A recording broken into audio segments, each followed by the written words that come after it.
Amsterdam, 1656. A 23-year-old man receives the harshest punishment his community can deliver. He is cursed, expelled, erased. No one may speak to him. No one may read his words. His name must be forgotten. 20 years later, his books are banned across Europe. The Catholic Church condemns them. Protestant authorities prohibit them. Jewish leaders warn against them. His name becomes synonymous with atheism and blasphemy. Yet his ideas spread, copied in secret, smuggled across borders, discussed in hidden gatherings. The more they try to suppress him, the more people want to read him. This is Baruch Spinoza, the philosopher every religion tried to destroy. What made him so dangerous? He said God and nature are the same thing. He said there is no free will. He said the Bible was written by humans, full of errors and politics. He said miracles are impossible. He said morality is not divine command but natural law. He did not say these things to provoke. He proved them like geometry. Definitions, axioms, theorems, step by step, rigorous, undeniable if you accept his premises. Jews excommunicated him. Christians called him the Antichrist. Philosophers publicly condemned him while secretly reading him. Governments burned his books. For centuries, to call someone a Spinozist was the worst insult imaginable. But he was right about more than anyone wanted to admit. He understood emotions like a scientist before psychology existed. He described emotions and their bodily basis in ways that anticipate modern psychology. He argued for democracy and free speech when both were radical ideas. He built an ethics without God that actually works. He lived poor, died young at 44, never married, ground lenses to survive, wrote philosophy alone, had few friends, faced universal hatred, and created one of the most influential philosophical systems in history. Amsterdam, 1632. A boy is born into the Portuguese Jewish community. His parents name him Baruch, which means blessed. They are part of a diaspora, refugees from the Inquisition who found safety in the Dutch Republic. The community is tight, protective, deeply religious. They have survived persecution by maintaining strict boundaries. They do not tolerate threats to those boundaries. Baruch Spinoza grows up speaking Portuguese at home, learning Hebrew for religious study, picking up Dutch on the streets. His father is a successful merchant, respected in the community. The boy is smart, very smart. He studies Jewish texts, shows promise as a scholar. The community expects him to become a rabbi, or at least a learned merchant who supports the synagogue.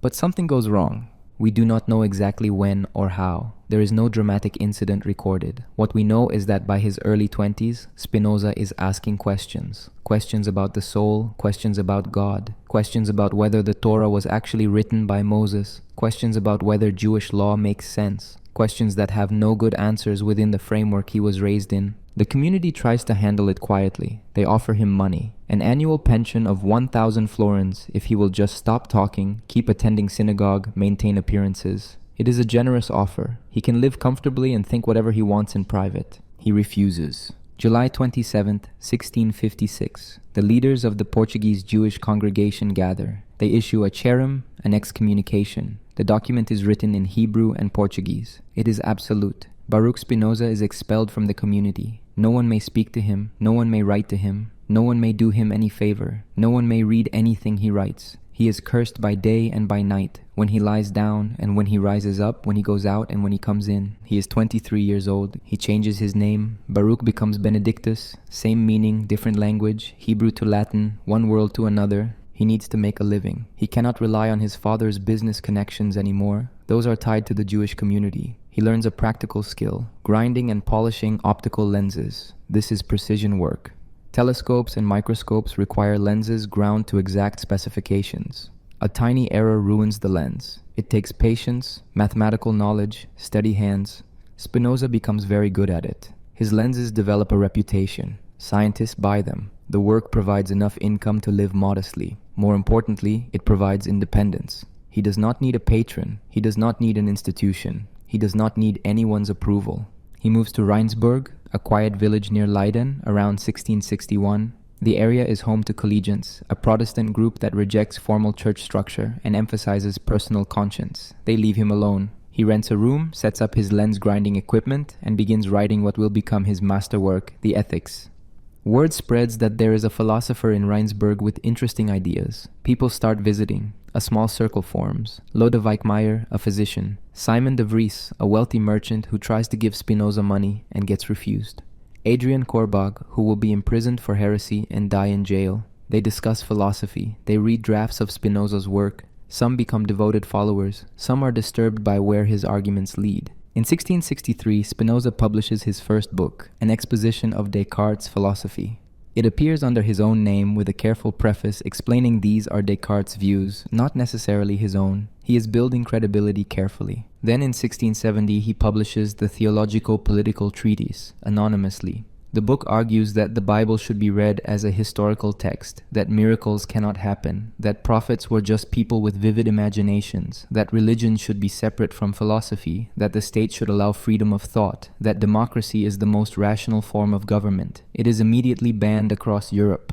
Church leaders call it atheistic and evil. It sells widely. He moves to The Hague, rents rooms from a painter named Hendrik van der Speyk. The family likes him. They will later describe a man who lived simply, ate plain food, drank little, never complained, was always polite, occasionally attended church to observe though never to worship. He visits them downstairs, talks with them, watches them work. He seems content. In 1673, he receives an offer that would change most people's lives. The Elector Palatine invites him to become a professor of philosophy at the University of Heidelberg. The letter promises complete freedom to philosophize. It is a major position, financial security, academic prestige. Spinoza declines. He doubts the promised freedom would be real. He prefers independence to institutional recognition. He continues working on the ethics. It is written like geometry, definitions, axioms, propositions, proofs, everything demonstrated from first principles. He shows drafts to close friends. He does not publish. He knows what would happen. His health declines. Years of inhaling glass dust from lens grinding damage his lungs. He develops what they call consumption, probably tuberculosis complicated by silicosis from the glass particles. He is dying slowly. In November 1676, Leibniz visits. They spend several days talking about philosophy, God, mathematics. It is not a friendly meeting. Leibniz respects Spinoza's mind but rejects his conclusions. After Spinoza dies, Leibniz will distance himself from the meeting, perhaps recognizing how dangerous association with Spinoza has become. February 21st, 1677, Sunday afternoon. Spinoza is in his rented room in The Hague. A physician friend is with him. Van der Speyk and his family are downstairs at church. Spinoza talks with the physician, seems relatively stable, then deteriorates quickly. By evening, he is dead. He is 44 years old. His friends move fast. They collect his manuscripts, including the unpublished Ethics. Within months, they publish his collected works anonymously. The Ethics appears for the first time. Every major authority in Europe immediately bans it. The Catholic Church adds it to the index of forbidden books. Protestant governments prohibit its sale.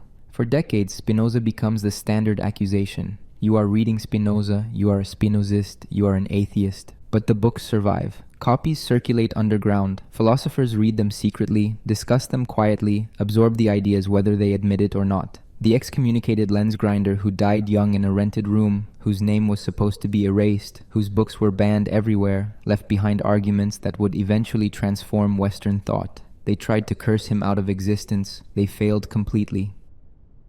God or nature, the radical equation, Deus sive natura, God or nature, 3 Latin words that changed philosophy forever. Spinoza places this equation at the center of his entire system. It appears throughout the Ethics, sometimes explicitly, sometimes implied, and it means exactly what it says.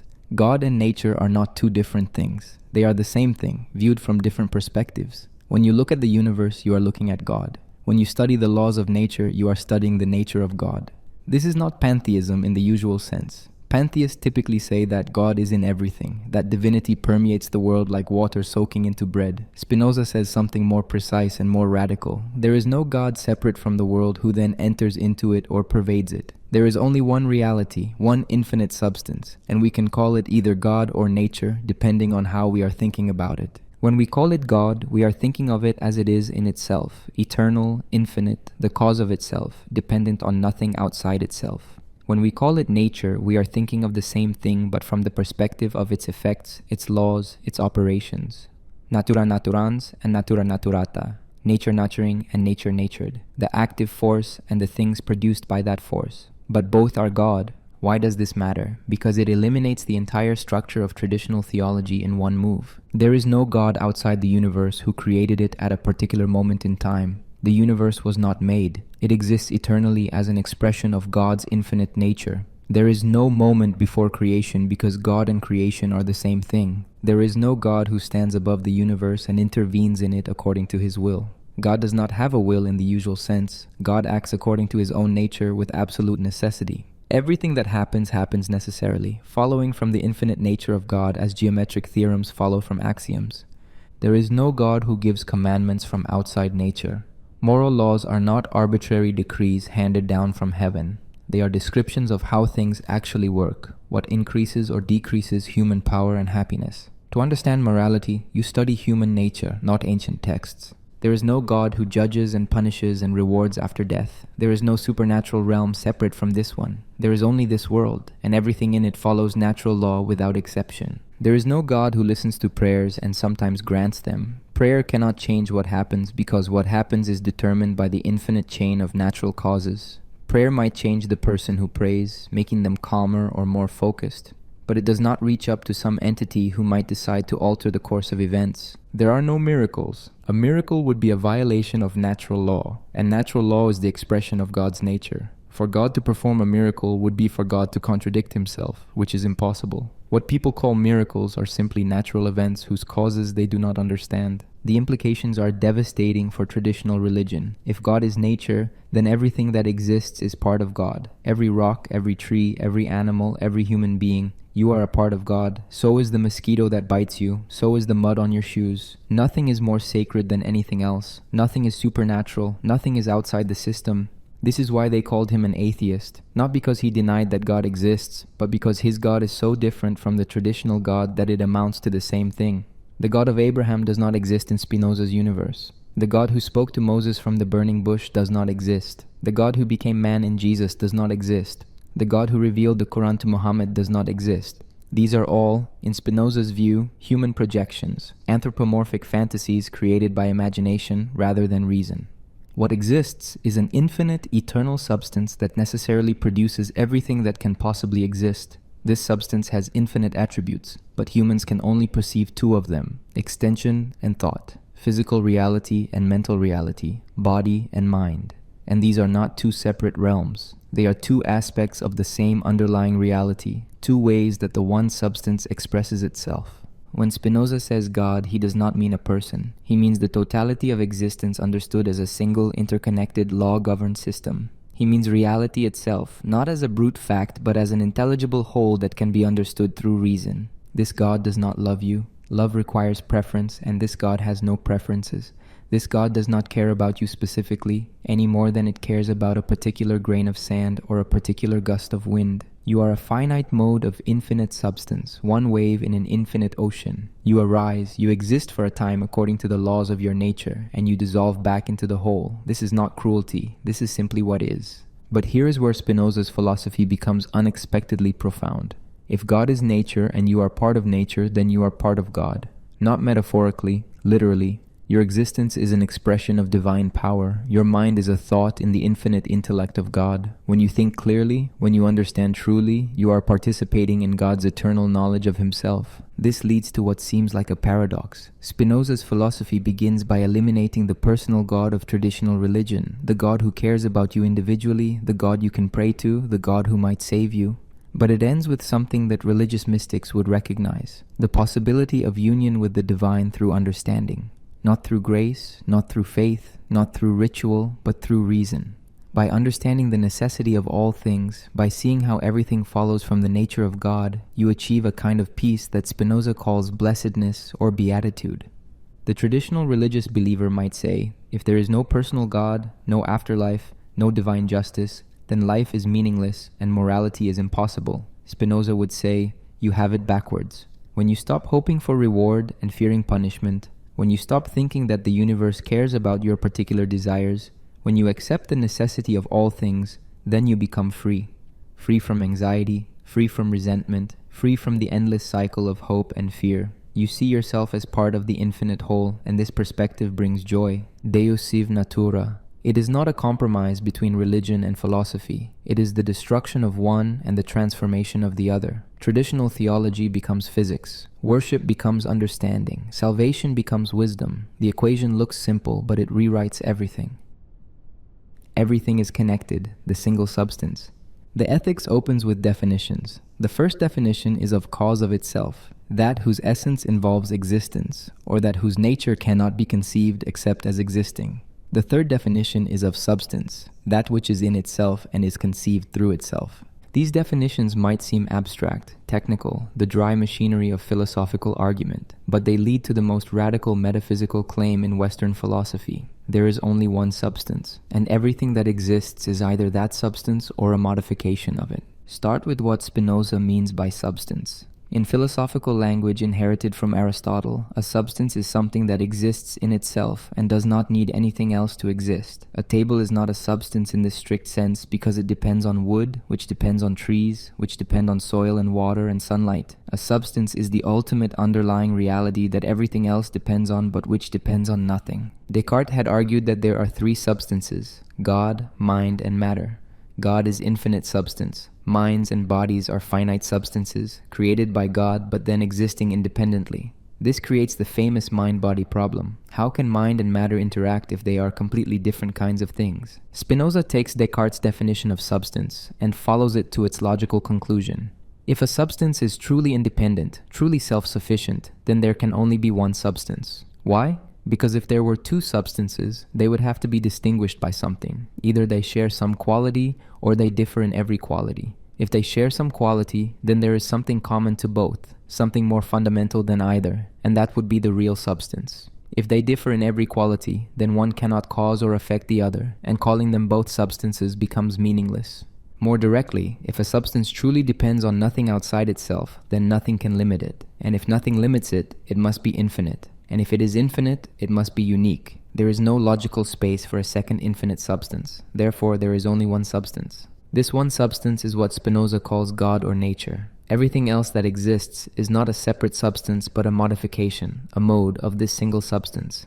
You are not a substance, you are a mode. Your body is a mode of the attribute of extension. Your mind is a mode of the attribute of thought. You exist in God the way a wave exists in the ocean. This is monism, the doctrine that all reality is ultimately one. But it is not the monism that says everything is really the same or that differences are illusions. Spinoza is not saying that you and the table are identical. He is saying that you and the table are different modifications of the same underlying reality, different expressions of the same infinite power. Think of it this way.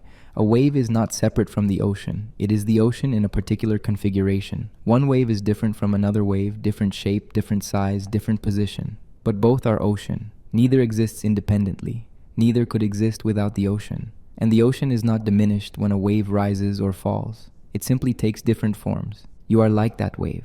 You are a finite configuration of infinite substance. You have a particular essence, a particular way of being, and for as long as you exist, you express that essence. But you are not independent. You are not self-sufficient. You exist as part of an infinite causal chain, affected by everything around you, affecting everything around you in turn. This has immediate consequences for how we understand causation. In the traditional view, causes are external. One thing pushes another thing, which pushes another thing. Causes come from outside. But if there is only one substance, then all causation is ultimately internal. God is the immanent cause of all things, not the transitive cause. God does not stand outside the world and push it. God is the world, and everything that happens is God expressing His infinite nature in infinitely many ways. This means that everything that happens is necessary. Not necessary because some external force compels it, but necessary because it follows from the nature of the one substance with the same necessity that the properties of a triangle follow from its definition. If you understand the nature of God completely, you would see that everything that exists must exist exactly as it does, and everything that happens must happen exactly as it does. This is hard to accept. It seems to eliminate freedom, contingency, possibility. It seems to turn the universe into a deterministic machine. Spinoza accepts this. He does think the universe is deterministic, but he does not think this eliminates what matters. He thinks it reveals what matters. The key is understanding what connects things. In the traditional view, the world is made of separate objects that happen to interact. In Spinoza's view, the world is a single system in which everything is internally related to everything else. Change one thing and you change everything, at least slightly. The boundaries between things are not absolute divisions. They are temporary configurations of the one substance. This applies to you. You are not a separate self enclosed in your skin. You are a node in an infinite network of causes and effects. What you call your individual identity is a pattern that persists for a time, maintained by constant exchange with everything around you. You breathe air that was in someone else's lungs yesterday. You think thoughts that originated in books written by people dead for centuries. You feel emotions triggered by events halfway across the world. You are a process, not a thing. You are a verb, not a noun. And yet you are not nothing. You are a real pattern, a real expression of the infinite substance. You have a specific nature, a specific set of characteristics that make you what you are.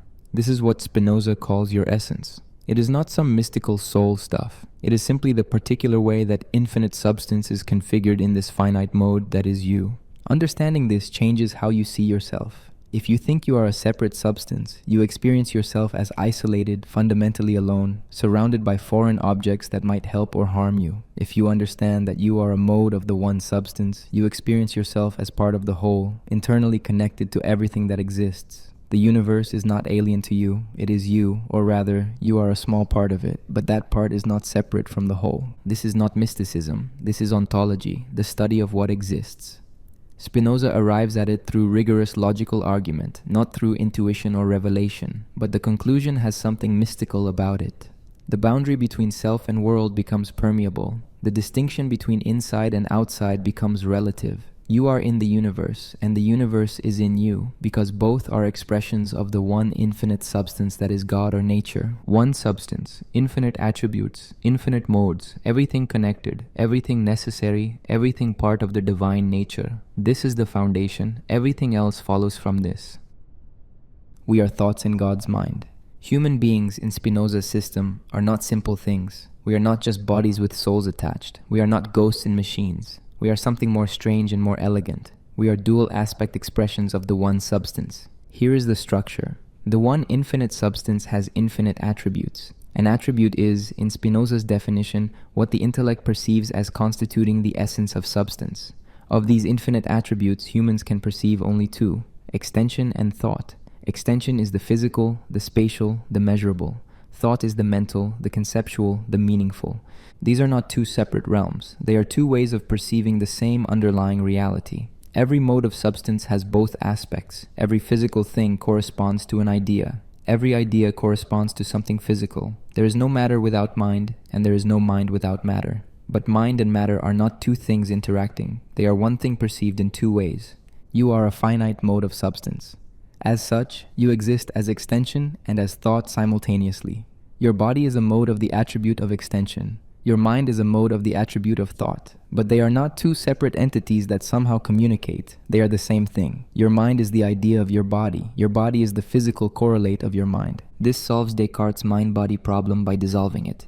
Descartes wondered how mind and body could interact if they are completely different substances. His answer involved the pineal gland, a small organ in the brain where somehow mysteriously the immaterial soul could affect the material body. This satisfied almost no one. Spinoza's answer is simpler. There is no interaction because there are not two things. There is one thing with two aspects. Think of it like this. A circle can be described geometrically, with equations involving radius and diameter. The same circle can be drawn on paper as a physical shape. These are two descriptions of the same thing. The geometric description does not cause the physical circle. The physical circle does not cause the geometric description. They are parallel. They express the same reality in different languages. Your mind and body are parallel in this way. When your body moves, your mind thinks. The thought does not cause the movement. The movement does not cause the thought. Both happen together because they are two aspects of the same event in the one substance. Spinoza calls this parallelism. This has radical implications. It means that your mind is not something separate from the physical world. Your thoughts are not supernatural events. They are natural events, aspects of the same causal order that governs the movement of planets and the growth of plants. Mental causation is physical causation viewed from the inside. It also means that the complexity of your mind directly corresponds to the complexity of your body. A rock has a very simple body, and correspondingly, it has a very simple mind. This does not mean rocks are conscious in the way humans are conscious. It means that everything physical has a mental aspect, no matter how rudimentary. The universe is not divided into dead matter and living minds. There is only one substance expressing itself as both extension and thought at every level. Human beings have complex bodies. We have nervous systems with billions of neurons. We have sensory organs that detect light and sound and pressure and chemicals. We have motor systems that control fine movements. This bodily complexity corresponds to mental complexity. We have memories, anticipations, abstract concepts, self-awareness. Our minds are ideas of highly complex bodies. But even our complex minds are not separate from the physical order. Every thought you have corresponds to a state of your brain. Every feeling you have corresponds to a configuration of your body. You cannot have a thought without a physical correlate, and you cannot have a physical state without a mental correlate. This is not reductionism. Spinoza is not saying that the mental is nothing but the physical, or that thoughts are illusions. He is saying that the mental and the physical are two equally real aspects of the same events. Neither is more fundamental than the other. Neither can be eliminated in favor of the other. What you call yourself, your identity, your consciousness, is the idea of your body. Not a picture of your body, not a representation separate from your body. The idea that is identical with your body, the mental aspect of the physical organism that you are. When your body changes, your mind changes because they are the same thing viewed differently. This means that taking care of your body is not separate from taking care of your mind. There is no division. Eating well, sleeping well, exercising, avoiding toxins, these directly affect your mental life because your mind is the idea of your body. You cannot damage your body without damaging your mind. You cannot improve your body without improving your mind. It also means that knowledge of your body is self-knowledge. To understand how your body works, how it is affected by other bodies, how it affects other bodies in turn, is to understand your mind. The more you know about the physical causes of your states, the more you understand your own thoughts and feelings. And here is where it becomes even stranger. Your mind, the idea of your body, is itself an idea in the infinite intellect of God. When you think, God thinks through you. When you understand something truly, you are participating in God's eternal knowledge of Himself. You are not separate from God. You are a thought in God's mind. This is not metaphor. In Spinoza's system, the attribute of thought is an infinite intellect that contains the ideas of all things. Your individual mind is a finite mode of that infinite intellect. You are to God's mind as a wave is to the ocean, as a word is to a language. You exist within the infinite thought of God, and every true idea you have is a participation in divine knowledge. The goal of human life, for Spinoza, is to increase the adequacy of our ideas, to move from confused and fragmentary understanding toward clear and complete understanding. As we do this, we align our finite minds more closely with the infinite intellect of God. We see things not from the limited perspective of our particular body, but from the perspective of eternity, sub specie aeternitatis. We see ourselves as we truly are, finite modes of infinite substance, ideas in the mind of God. This is what Spinoza means by blessedness, not reward in an afterlife, not escape from the body, but the joy that comes from understanding your true nature, from seeing yourself as part of the infinite whole, from knowing that your mind is a thought in God's mind and that when you think clearly, you are thinking with God. You are not a soul trapped in a body. You are not a body controlled by a separate mind. You are a single thing, expressed as both extension and thought, a finite mode of infinite substance, a wave in the ocean of being, a thought in the mind of God. This is what you are. This is what everything is. Conatus, the drive to exist. At the center of Spinoza's philosophy is a principle so simple it sounds obvious, yet so powerful it explains nearly everything about life. Each thing, insofar as it is in itself, endeavors to persevere in its being. This endeavor is what Spinoza calls conatus, from the Latin verb conari, to strive or to endeavor. Conatus is not a mysterious force added to things from outside. It is what it means to be a thing. To exist is to strive to continue existing. A rock resists being broken. A plant grows towards sunlight. An animal hunts for food. A human being pursues goals. All of these are expressions of the same fundamental drive, the effort to maintain and increase one's power of existing. This is not conscious in most things. The rock does not decide to resist pressure. The plant does not choose to grow. Even in humans, most of our conatus operates below the level of conscious choice. Your immune system fights infections without asking your permission. Your heart beats without instruction. Your body maintains its temperature automatically. These are all expressions of conatus, the drive to persist in being. But conatus is not simply conservative. It is not merely about maintaining the status quo. It is about increasing power when possible. Every organism not only tries to survive, but tries to thrive. It seeks not just to persist, but to grow, to expand its capacities, to enhance its ability to affect and be affected by other things. This is what Spinoza means by power. Not power in the political sense, not domination over others, but potentia, the ability to act, to produce effects, to express one's nature. A healthy plant has more power than a sick plant. An educated person has more power than an ignorant person. Not because they rule over others, but because they can do more, understand more, create more. They have greater power of existing and acting. Conatus is the essence of every finite mode. It is what makes you you. Your essence is not some fixed list of properties. It is this striving, this effort to maintain yourself and enhance your power. Everything you do is an expression of Conatus. Every action aims ultimately at self-preservation and self-enhancement, though the connection is often indirect and sometimes mistaken. This provides the foundation for Spinoza's entire theory of emotions and ethics. An emotion, for Spinoza, is a modification of the body by which the body's power of acting is increased or diminished, aided or constrained, together with the ideas of these modifications. Joy is the emotion that accompanies an increase in power. Sadness is the emotion that accompanies a decrease in power. Everything you feel can be traced back to these two fundamental affects and how they relate to your conatus. When you eat food, your body's power increases and you feel pleasure. When you are injured, your body's power decreases and you feel pain.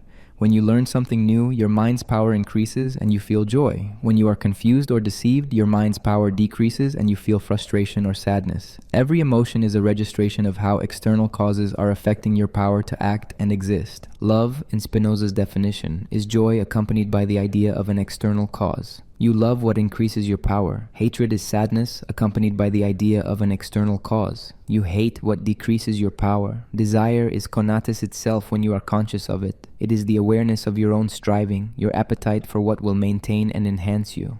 This might sound coldly mechanical, as if humans are just machines calculating advantage. But Spinoza is describing the structure underneath our experience, not dismissing the experience itself. You really do feel love. You really do feel joy. These are not illusions. They are how conatus manifests in conscious beings.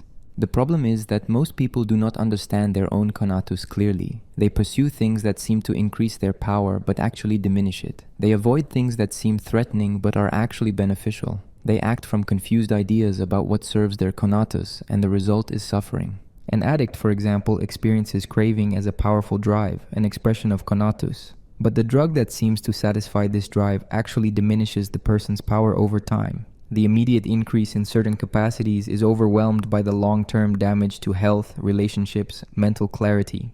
The conatus is misdirected by inadequate ideas about what truly serves self-preservation. Or consider revenge. Someone harms you and you feel hatred, the sadness of decreased power. Revenge seems to promise restoration, a reassertion of your power. But acting on revenge often leads to cycles of retaliation that decrease everyone's power. The conatus is real, but the strategy for satisfying it is self-defeating. Spinoza's ethical project is to align conscious desire with true conatus. This means understanding what actually increases your power and what actually diminishes it. It means developing adequate ideas about your own nature, about what you really need to flourish, about how you are connected to everything around you. Human beings are not isolated atoms. We are social creatures. Our power depends on cooperation with others. A person alone in the wilderness has very little power. A person in a functioning community has vastly more power, access to knowledge, tools, protection, diverse skills. Therefore, true conatus, rightly understood, leads to social virtue. Helping others increase their power tends to increase your own power. Harming others tends to harm yourself. This is not altruism imposed from outside. It is enlightened self-interest based on understanding how deeply interconnected we are. The community that supports you is part of your extended power. The knowledge you inherit from others is part of your power. The relationships you build are part of your power. Your conatus is not just about your isolated body, but about the network of relations that sustains you. Even reason itself is an expression of conatus. The mind's power consists in understanding. When you understand something clearly, you increase your mental power, your ability to think and act effectively. Reason is not opposed to desire. Reason is the mind's way of pursuing its conatus, its drive to maintain and enhance itself. This is why Spinoza thinks that truly understanding something necessarily leads to acting in accordance with it. If you clearly understand that something will harm you, you naturally avoid it, not because you impose a rule on yourself, but because avoiding harm is what conatus does. If you clearly understand that something will benefit you, you naturally pursue it. The problem is never that reason and desire conflict. The problem is that desire operates on inadequate ideas and so aims at false goods. The free person, in Spinoza's system, is the one whose Conatus operates through adequate ideas. Such a person desires what truly increases their power and avoids what truly diminishes it. They are not controlled by external forces because they understand those forces and act in accordance with their own nature. Their actions flow from their essence, from their Conatus informed by reason. This is freedom, not the absence of causation, but the alignment of your actions with your true nature. And your true nature is Conatus, the striving to persevere in being, to maintain and increase your power of acting and existing. Everything that exists has this same basic structure. Everything strives to continue. A stone resists being shattered. A flame consumes fuel. A bacterium reproduces. A tree spreads its roots. An animal defends its territory. A human being pursues knowledge, love, creative work. All of this is Conatus, the fundamental drive that defines what it means to exist. You are your Conatus, the effort to persist, to grow, to flourish. This is your essence. This is what you are. Free will is an illusion. Spinoza's position on free will is uncompromising. Free will, as traditionally conceived, does not exist. The belief in free will is, in his words, a useful fiction maintained by ignorance of causes.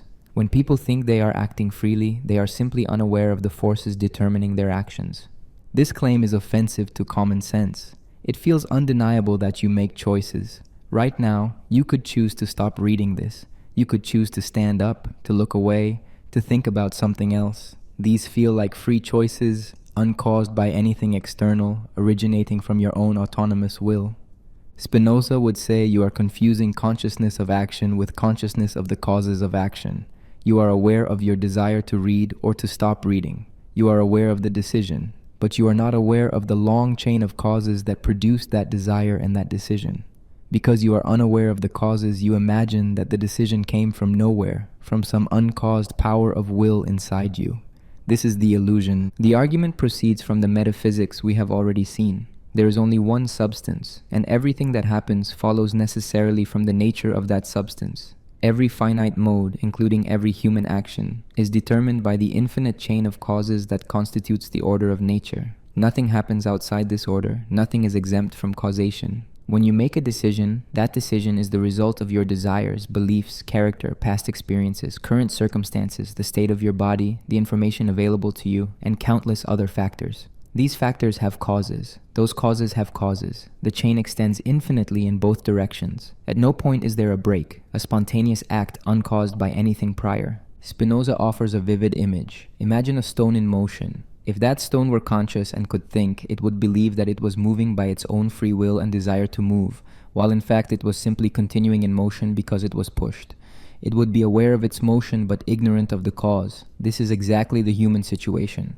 We are aware of our actions but ignorant of the causes, and so we invent the idea of free will to explain the gap. Does this mean you are not responsible for your actions? Not quite. Spinoza distinguishes between being free and being responsible. You are not free in the sense of being uncaused, but you are responsible in the sense that your actions flow from your nature, from your character and understanding. You are the proximate cause of what you do, even if you are not the ultimate cause. A person who acts from anger is still acting from their own nature, their own Conatus, as distorted by inadequate ideas. They are the cause of their action, even though their anger was caused by external circumstances. The action is theirs. It expresses their current state. And because it expresses their state, it makes sense to hold them responsible, not as a matter of deserved punishment, but as a matter of social necessity and potential correction. But there is a deeper kind of freedom that Spinoza does believe in. This is not freedom from causation, but freedom through understanding. When your actions are determined by adequate ideas, by clear understanding of your nature and circumstances, you are free in a meaningful sense. Not free from causes, but free to act according to your true nature, rather than being buffeted by external forces you do not understand. This is the distinction between external determination and internal determination. If you act from confused ideas, from passions you do not understand, from habits formed unconsciously, you are determined primarily by external causes. You are reactive. External things push you around, and you respond without understanding why. If you act from adequate ideas, from clear understanding, your actions follow from your own rational nature. You are determined by internal causes, by your essence rather than by accidents. The unfree person is like a leaf blown by wind, moved entirely by forces outside itself. The free person is like a tree growing according to its own nature, shaped by environment but expressing its own essence. Both are determined. Neither violates natural law, but one is passive, the other active. This redefinition of freedom solves several problems. First, it makes freedom compatible with determinism. You do not need to break the laws of nature to be free. You need to understand them and act in accordance with your nature within them. Second, it makes freedom a matter of degree. No one is completely free or completely unfree. Freedom is the extent to which your actions flow from adequate ideas rather than inadequate ones. Third, it makes freedom achievable. You cannot become uncaused, but you can increase your understanding and thereby become more free. The practical implications are significant. If free will is an illusion, then hatred and resentment become irrational. When someone harms you, they are acting from their nature as determined by causes. Hating them is like hating a storm for damaging your house. The storm did not choose to form. It arose from atmospheric conditions. The person did not freely choose to harm you in some ultimate sense. They acted from their character as shaped by their history. This does not mean you cannot protect yourself. You lock your door against thieves even though you understand they are caused to steal. You avoid dangerous people even though you understand they are products of their circumstances. But you do so without moral indignation, without the belief that they deserve suffering for being what they are. Similarly, pride in your own accomplishments becomes more nuanced. You are not the ultimate source of your talents and efforts. You were caused to be the person you are. Your intelligence, your discipline, your opportunities were all determined by factors beyond your control: genetics, upbringing, circumstances. This does not mean your accomplishments are worthless, but it means they are not yours in the way ego imagines. You are the instrument through which certain effects were produced, not the uncaused source. This perspective tends toward compassion and humility. Compassion because everyone is doing the only thing they could do given what they are. Humility because you are not the author of your own excellence, only its expression. But does this not lead to passivity? If everything is determined, why try? Why make an effort? The answer is that the effort itself is determined. You cannot choose not to choose. You cannot decide not to decide. Your striving is part of the causal order. Recognizing that you are determined does not stop you from acting. It changes how you relate to your actions. When you understand that you are not ultimately free, you stop taking credit in a deep sense, and you stop assigning blame in a deep sense, but you still prefer some outcomes to others. You still work toward what increases your power and avoid what diminishes it. This is your nature. Understanding that it is determined does not change it. In fact, understanding the determinism can increase your power. When you realize that your bad habits are caused by specific conditions, you can change those conditions instead of just trying to will yourself to be different. When you realize that other people's behavior is caused by their nature and circumstances, you can respond more effectively instead of just reacting emotionally. The illusion of free will makes people mystified about themselves and others. They do not look for causes because they believe actions spring from some uncaused will. Recognizing determinism encourages investigation. Why did I act that way? What caused that desire? What conditions produced this outcome? These questions become urgent when you stop believing in magic. Spinoza's rejection of free will is not pessimistic. It is liberating in its own way. You are not responsible for being fundamentally different from what you are. You did not create yourself. You are not guilty for existing as a finite, limited, often confused being. This is simply what you are, and it could not have been otherwise given the causes that made you. What you can do is understand.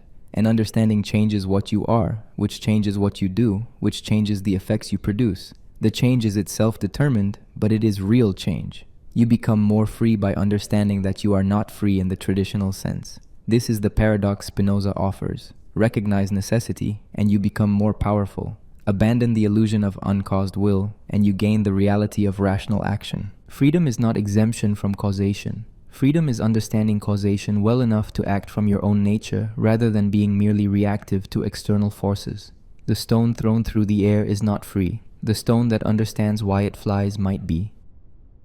The geometry of emotions. Spinoza approaches emotions the way Euclid approached triangles. He is not interested in poetic descriptions or moral judgments. He wants to understand the mechanics, the underlying structure, the laws that govern how emotions arise, combine, and influence behavior. The result is the most systematic analysis of emotional life in Western philosophy. The foundation is simple. There are three primary affects. Joy is the transition from a lesser to a greater perfection, the feeling that accompanies an increase in your power of acting. Sadness is the transition from a greater to a lesser perfection, the feeling that accompanies a decrease in your power. Desire is Conatus itself when you are conscious of it, your awareness of your own striving to persist and flourish. Everything else is built from these three. Love is joy, accompanied by the idea of an external cause. You love what you believe increases your power. Hatred is sadness, accompanied by the idea of an external cause. You hate what you believe decreases your power. Hope is joy mixed with doubt about whether the good thing will happen. Fear is sadness mixed with doubt about whether the bad thing will happen.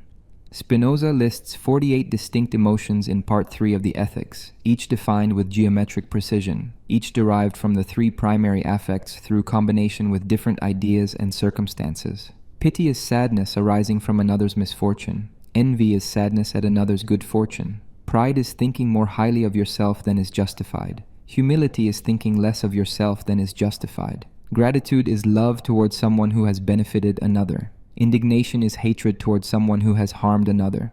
The definitions are not arbitrary. Each follows from the basic principle that emotions track changes in power.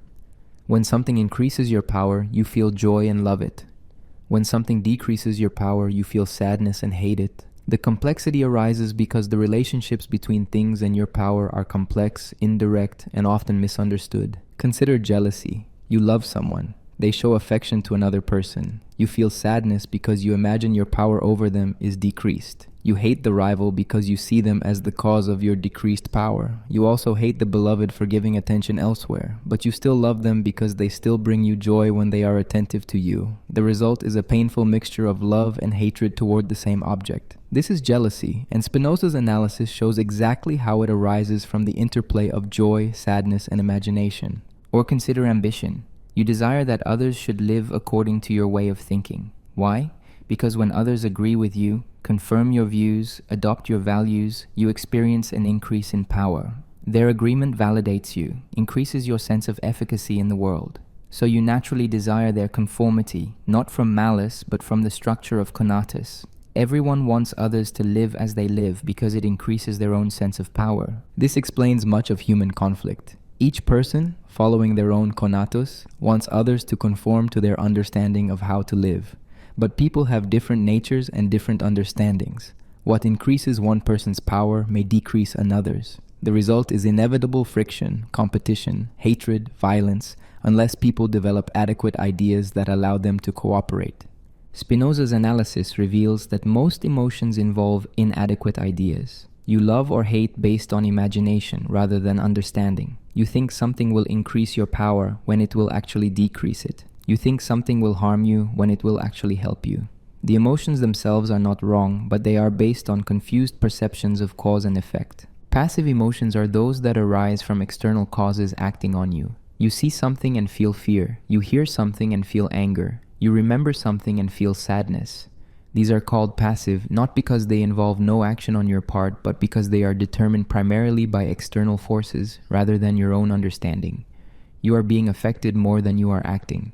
Active emotions are those that arise from your own adequate ideas. When you understand something clearly and feel joy in that understanding, the joy is active. When you love something because you truly understand how it increases your power, the love is active. Active emotions are expressions of your nature. Passive emotions are reactions to external impacts. The goal is not to eliminate emotion. That would be impossible and undesirable. Emotions are how we register changes in power, and changes in power are unavoidable for finite beings constantly interacting with other finite beings. The goal is to transform passive emotions into active ones, to move from being pushed around by external causes to acting from your own understanding. How do you do this? Through knowledge. When you understand the true causes of your emotions, they lose their compulsive power over you. Spinoza states this as a theorem. An emotion which is a passion ceases to be a passion as soon as we form a clear and distinct idea of it. The emotion does not disappear, but it transforms. It becomes something you understand rather than something that happens to you. For example, you feel anxiety about a future event. As long as the anxiety is unclear, vague, you are helpless before it. But when you analyze exactly what you fear and why, when you understand the actual probabilities and the actual consequences, the anxiety transforms. It may become a rational caution that helps you prepare, or it may dissolve entirely when you realize the fear was based on imagination rather than reality. Either way, you are no longer passive before the emotion. Spinoza's system also explains why certain things are universally desired and others universally avoided. Everyone seeks joy and avoids sadness because everyone is driven by Conatus, the effort to increase power. But what actually produces joy and sadness varies depending on your nature and your understanding. Food brings joy to the hungry, but not to the full. Knowledge brings joy to those capable of understanding, but not to those who lack the prerequisite concepts. There is no universal good apart from what increases power, and what increases power depends on what you are. This leads to a kind of moral relativism, but not the simple kind. Spinoza is not saying all values are arbitrary, or that there is no difference between good and bad. He is saying that good and bad are relative to natures and situations. What is good for a plant is not good for an animal. What is good for one person may not be good for another. But for each thing, there is a real distinction between what increases its power and what decreases it. For human beings, however, there are commonalities.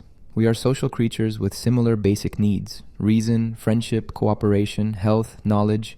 These tend to increase the power of most people most of the time. Violence, deception, isolation, ignorance, these tend to decrease power. So while morality is not absolute in a metaphysical sense, it is stable and universal enough in practical terms because human nature is fairly consistent. The geometric analysis of emotions is not cold or inhuman. It is clarifying. It shows you why you feel what you feel, how emotions arise from your interactions with the world, how they can be understood and gradually transformed. You do not need to be at war with your emotions. You need to understand them. And understanding them is the first step toward having emotions that serve your true conatus, rather than confuse and disable it. Joy increases your power, sadness decreases it, desire drives you forward, everything else is variation and combination. This is the geometry of emotional life, the mathematics of the human heart.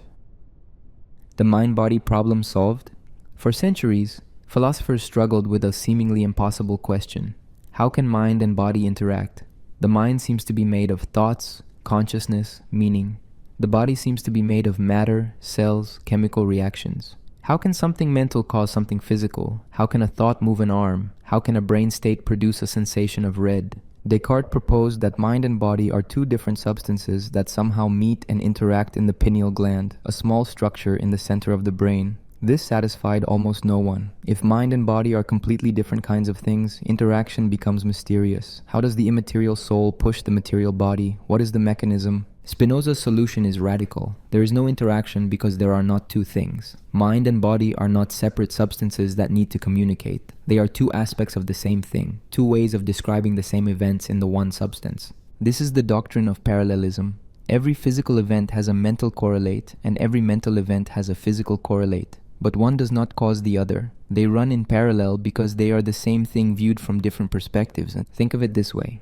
A novel can be described in terms of its physical properties. Ink on paper, molecules arranged in certain patterns, photons reflecting off the page. The same novel can be described in terms of its meaning. Plot, characters, themes, emotions. These are not two separate things, one physical and one mental. They are two ways of describing the same object. The meaning does not cause the physical arrangement of ink, and the physical arrangement does not cause the meaning in some mysterious way.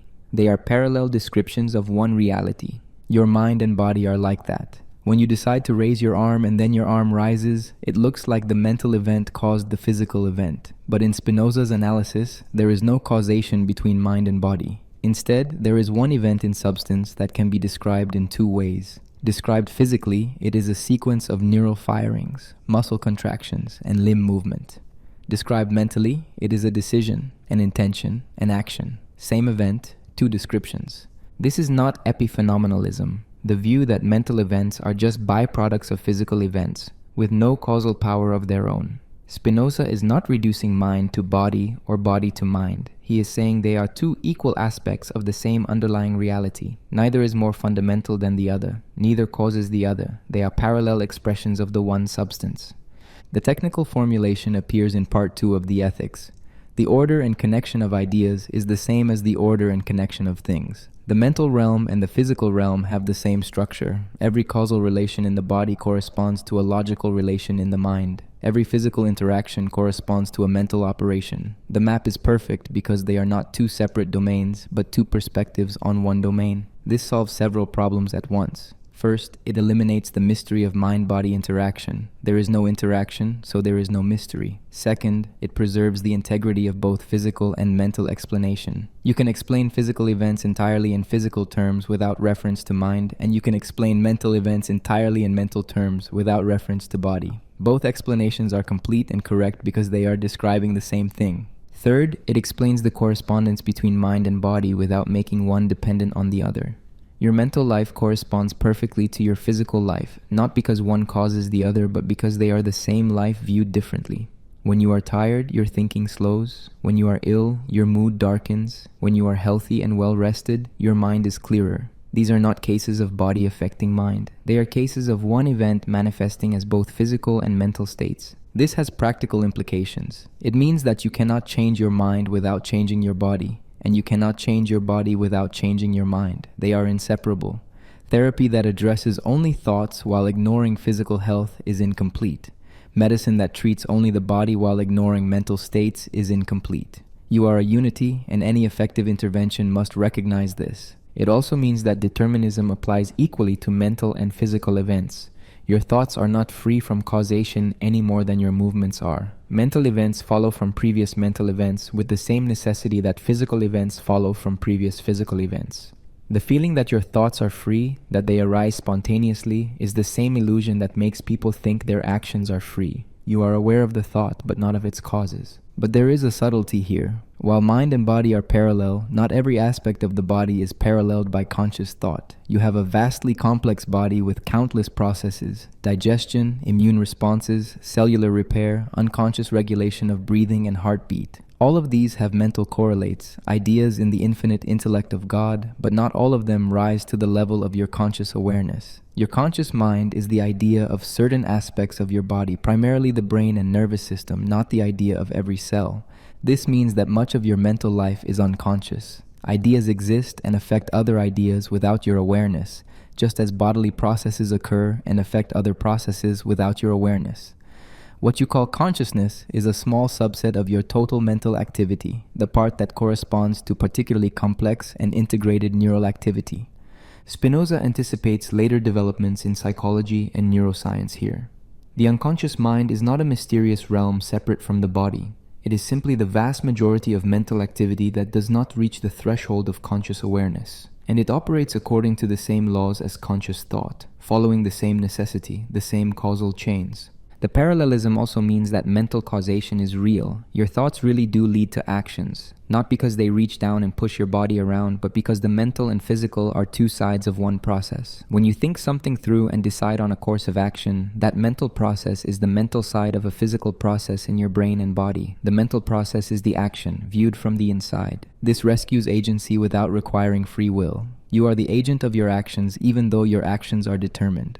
Your thoughts are the mental aspect of your bodily states, and your bodily states cause your movements. So your thoughts, in a sense, cause your actions, not by mysterious interaction, but by being the mental side of the physical causes. There is something elegant about this solution. It avoids both the mystery of dualism and the reductionism of materialism. It takes mind and body equally seriously as two aspects of one reality. It explains their correlation without making one fundamental and the other derivative. It makes room for both physical and mental explanation without conflict between them. Is the problem really solved? Philosophers still debate this. Some argue that Spinoza simply relocates the mystery rather than eliminating it. How can one thing have two such radically different aspects? What is this underlying substance that manifests as both extension and thought? If we cannot perceive the substance directly, only through its attributes, have we really explained anything? These are legitimate questions. Spinoza's solution is not self-evident. It requires accepting his entire metaphysical system, the doctrine of one substance with infinite attributes. If you do not accept that framework, parallelism will seem more like an assertion than an explanation. But within his system, it is remarkably coherent. Mind and body are parallel because they are two of the infinite ways that substance expresses itself. They do not interact because all causation is within substance, and what we call mind and what we call body are just two ways of perceiving the same causal chains. The mental and the physical are not two worlds that need to be connected. They are two languages for describing one world. You are not a ghost in a machine. You are not a machine that produces the illusion of consciousness. You are a single thing with two aspects, like a coin with two sides. except that the coin is not something separate from the sides. There is only the pattern, expressed as both extension and thought, both body and mind, both matter and meaning. You are that pattern. That is what you are. Adequate ideas. Thinking like a scientist. At the heart of Spinoza's theory of knowledge is a crucial distinction: adequate versus inadequate ideas. This distinction is not just philosophical abstraction. It is the key to understanding, freedom, and happiness. An adequate idea is one that, in Spinoza's definition, has all the intrinsic properties of a true idea apart from its relation to any object. This sounds technical, but the meaning is clear. An adequate idea is one you understand completely, from causes to conclusions, with logical necessity. It is self-evident or follows necessarily from self-evident principles. You know it is true because you can see why it must be true. An inadequate idea is fragmentary, confused, taken on authority, or from partial experience without understanding its complete causes.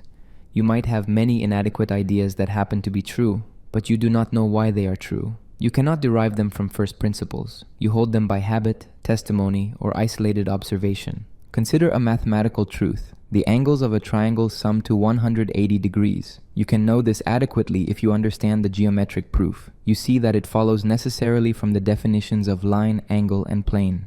Once you grasp the demonstration, you know it could not be otherwise. This is adequate knowledge. But you might also know it simply because a teacher told you and you memorized it for a test. In that case, your idea is true but inadequate. You do not understand why it is true. Most of what people believe is inadequate. You believe the sun rises in the east because you have seen it many times. But you do not understand the rotation of the earth, the structure of the solar system, the laws of motion that explain the observation.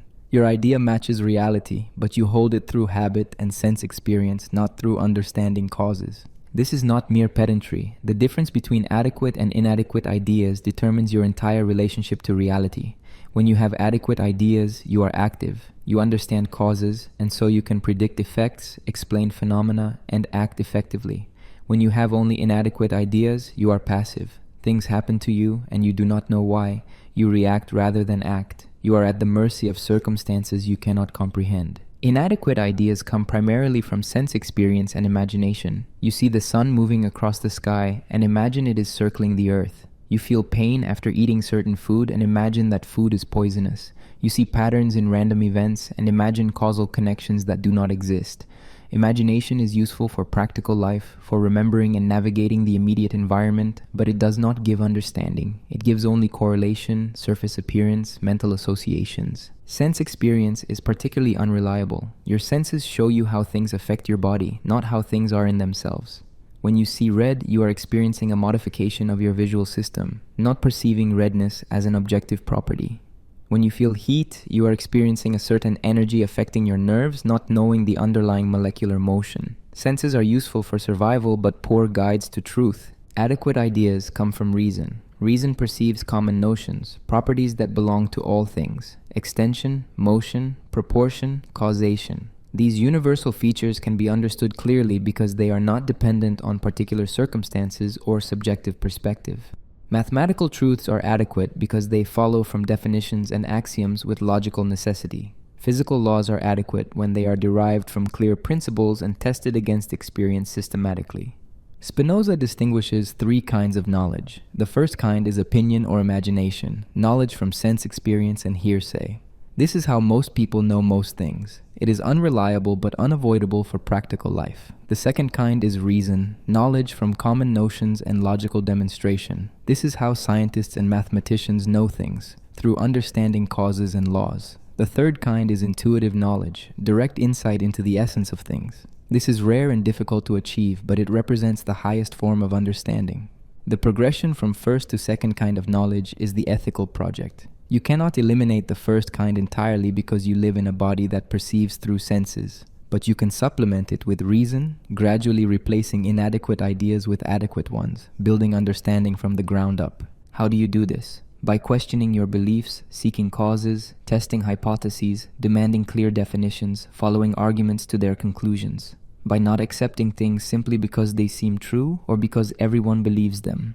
By insisting on understanding why something is the case, not just that it is the case. This is essentially the scientific method, though Spinoza does not call it that.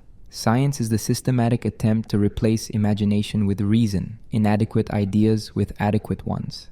Every scientific advance is a move from correlation to causation, from observation to explanation, from surface to depth.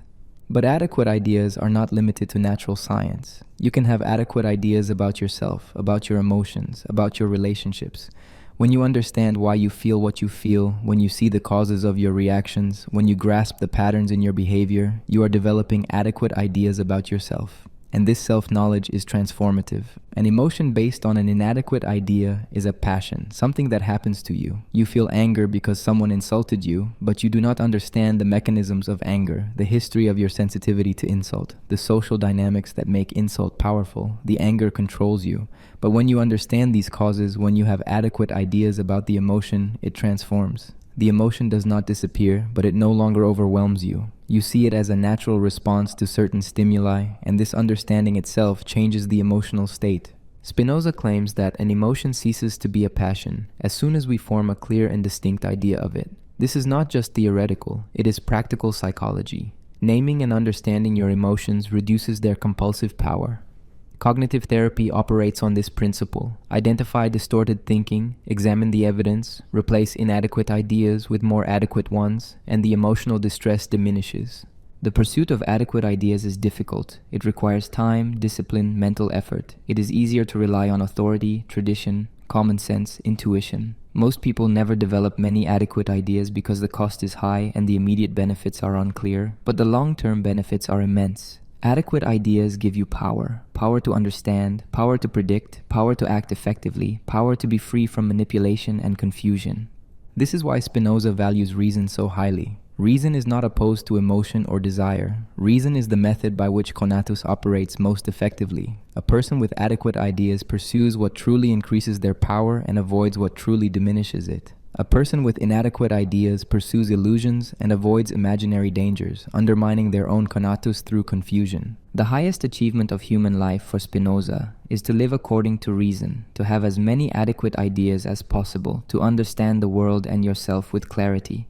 This is what it means to be free. Not free from causation, but free from confusion. Not free from determination, but free to act from your own nature rather than being pushed around by forces you do not comprehend. Think like a scientist, demand explanations, seek causes, question assumptions, build understanding from first principles, replace imagination with reason, replace inadequate ideas with adequate ones. This is the path to knowledge, power, freedom, and happiness. This is what Spinoza means by living according to reason. The 3 levels of knowledge.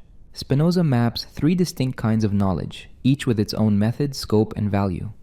Understanding these levels is essential because they represent stages in the journey from confusion to enlightenment, from passive reaction to active understanding. The first kind of knowledge is what Spinoza calls opinion or imagination. This is how most people know most things most of the time. It consists of sense perceptions, memories, associations, and information received from others without verification. You know fire is hot because you touched it once. You know your friend's name because someone told you. You know the way to work because you have traveled it repeatedly. This is practical knowledge, immediately useful, but fundamentally unreliable. Imagination in Spinoza's sense is not just fantasy or creativity. It is the level of consciousness that operates through images, associations, and habitual patterns rather than logical understanding. When you see clouds and think of rain, that is imagination. When you hear a word and a memory surfaces, that is imagination. When you feel anxious about the future based on past experiences, that is imagination. The mind is associating, connecting, remembering, but not understanding causes.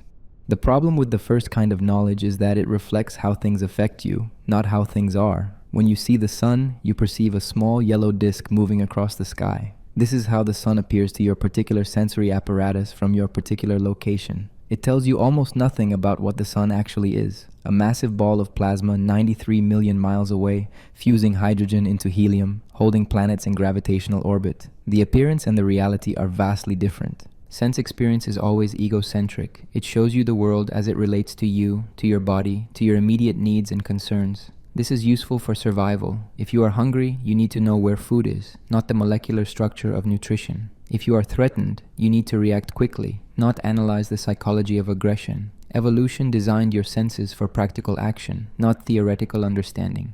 The first kind of knowledge is also the source of most error and superstition. You see two events in sequence and imagine the first caused the second. You hear a story from someone you trust and believe it without evidence.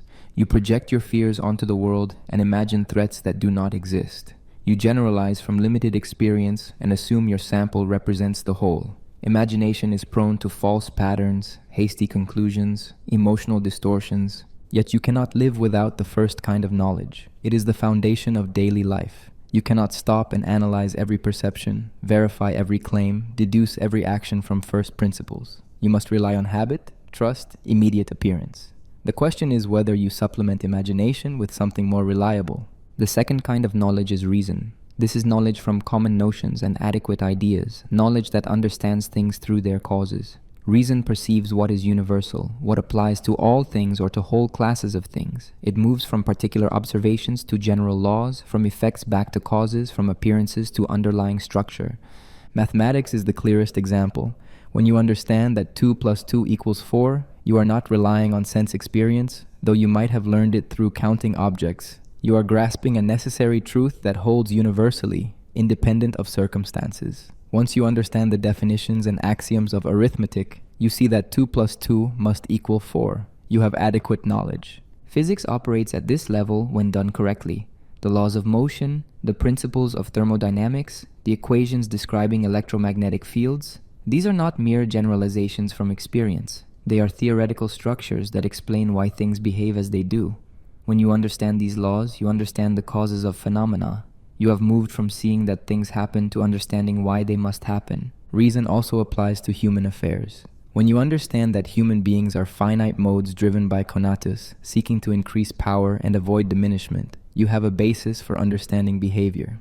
When you see that emotions follow lawfully from the interplay of ideas and bodily states, you can predict and explain reactions. When you grasp that social conflict arises from competing conatus operating through inadequate ideas, you understand the structure of politics and history. The second kind of knowledge is liberating. It frees you from the tyranny of appearance, from manipulation by those who control your perceptions, from confusion about why things happen. You become capable of genuine understanding rather than mere opinion. You can distinguish knowledge from belief, truth from plausibility, cause from correlation. But reason has limits. It works through general concepts and universal laws. It tells you how things of a certain type behave, not the complete essence of any particular thing. It gives you the structure, but not the full concrete reality. This is where the third kind of knowledge enters. The third kind of knowledge is what Spinoza calls intuitive knowledge or scientia intuitiva. This is direct insight into the essence of particular things as they follow from the nature of God. It is immediate understanding, not mediated by discursive reasoning or step-by-step deduction. You see the whole at once, the particular thing in its necessity and perfection, as an expression of the infinite substance. This is the most difficult kind of knowledge to achieve and the hardest to explain. Spinoza describes it as proceeding from an adequate idea of certain attributes of God to adequate knowledge of the essence of things. You start with understanding the infinite substance and its attributes, and from this, you intuit how particular finite modes necessarily follow. You see the individual thing not as isolated but as an expression of the whole, not as contingent but as necessary, not from the perspective of your limited experience but sub specie aeternitatis, from the perspective of eternity. An example might help, though all examples are imperfect. Imagine you are studying a particular mathematical theorem. At first, you know it by authority because your teacher said it is true. This is the first kind of knowledge. Then you work through the proof step by step, seeing how each line follows from definitions and previous theorems. Now you understand it through reason, the second kind of knowledge. But then, perhaps after much study, you suddenly see the theorem as a whole, see why it must be true, see its place in the larger structure of mathematics, see its necessity and beauty all at once. This flash of complete understanding, this intuitive grasp, approaches the third kind of knowledge. Or consider understanding a person. First, you know them through sense experience, their appearance, voice, behavior. This is imagination. Then you might come to understand their psychology, the patterns in their reactions, the causes of their behavior. This is reason. But occasionally, you might have a moment where you see them completely, understand their essence, see them as they truly are beyond all superficial judgments. This is closer to intuitive knowledge, though still imperfect because finite minds cannot fully grasp the essence of other finite beings. The third kind of knowledge produces what Spinoza calls intellectual love of God. When you intuitively understand the necessity of things, when you see how everything follows from the infinite nature of God, you feel joy. This joy is not based on imagination or personal advantage. It is the pure pleasure of understanding, of seeing truth, of participating in eternal knowledge. And because this joy arises from understanding God, it is necessarily accompanied by the idea of God as cause. Therefore, it is love. You love God through understanding God. This intellectual love is not reciprocated. God does not love you back because God has no personal preferences or emotions in the traditional sense. But this does not diminish the value of the love. It is its own reward. The joy of understanding is the highest human achievement, and it requires no external validation. The progression through the three kinds of knowledge is the ethical path. You begin in imagination, the confused perception of particular things through sense and hearsay. You move to reason, understanding things through their causes and universal laws. You aim for intuitive knowledge, direct insight into the essence of things as expressions of God. Each level includes the previous one but transcends it. You do not lose sense perception when you gain reason. You do not lose reason when you achieve intuition. You add layers of understanding, each more adequate than the last. Most people never move beyond the first kind of knowledge. They live in imagination, reacting to appearances, believing what they are told, associating and remembering, but never truly understanding. Some develop the second kind of knowledge through education and disciplined thought, learning to think scientifically, to analyze causes, to use reason. Very few achieve the third kind of knowledge, the intuitive grasp of things as they follow from God's nature. But the path is open to anyone willing to pursue it. It requires effort, discipline, patience. You cannot skip steps. You cannot leap directly from imagination to intuition. You must build adequate ideas gradually, layer by layer, replacing confused perceptions with clear understanding. Mathematics is good training because it forces precise definitions and logical rigor. Science is good training because it demands evidence and causal explanation. Philosophy is good training because it asks fundamental questions about the nature of reality. The reward is transformation. As you move from inadequate to adequate ideas, from imagination to reason to intuition, your emotional life changes. Passive emotions based on confusion give way to active emotions based on understanding. Fear and hope diminish as you grasp necessity. Hatred and resentment dissolve as you see that everything follows from causes. Joy increases as your power of understanding increases. You become more free, not from causation but from confusion, not from determination but from passive reactivity.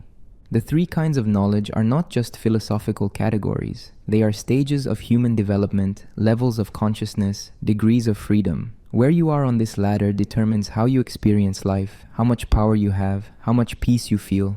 The journey from imagination through reason to intuition is the journey from bondage to freedom, from suffering to blessedness. Power, not morality, Spinoza's ethics bomb. Spinoza's ethics has a strange title. It promises to teach morality, but it begins by denying almost everything traditional morality assumes.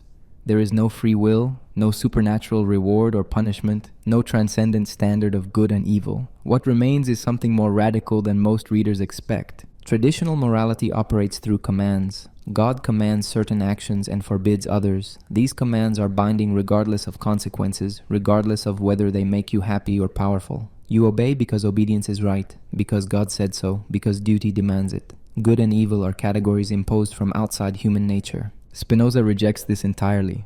Good and evil are not objective properties of acts. They are not divine commands. They are human evaluations based on whether something increases or decreases power. Something is good to the extent that it increases your power of acting and existing. Something is bad to the extent that it decreases your power. That is all. There is no morality beyond this. This sounds like simple egoism or hedonism, but it is neither. Spinoza is not saying you should pursue pleasure or that you should ignore others. He is saying that the very concepts of good and evil must be redefined in terms of power rather than command. And power, properly understood, leads to a life that looks surprisingly virtuous. Start with the concept of power, potentia in Latin, dynamis in Greek. Not power over others, not domination or control, but power to act, power to exist, power to understand and create.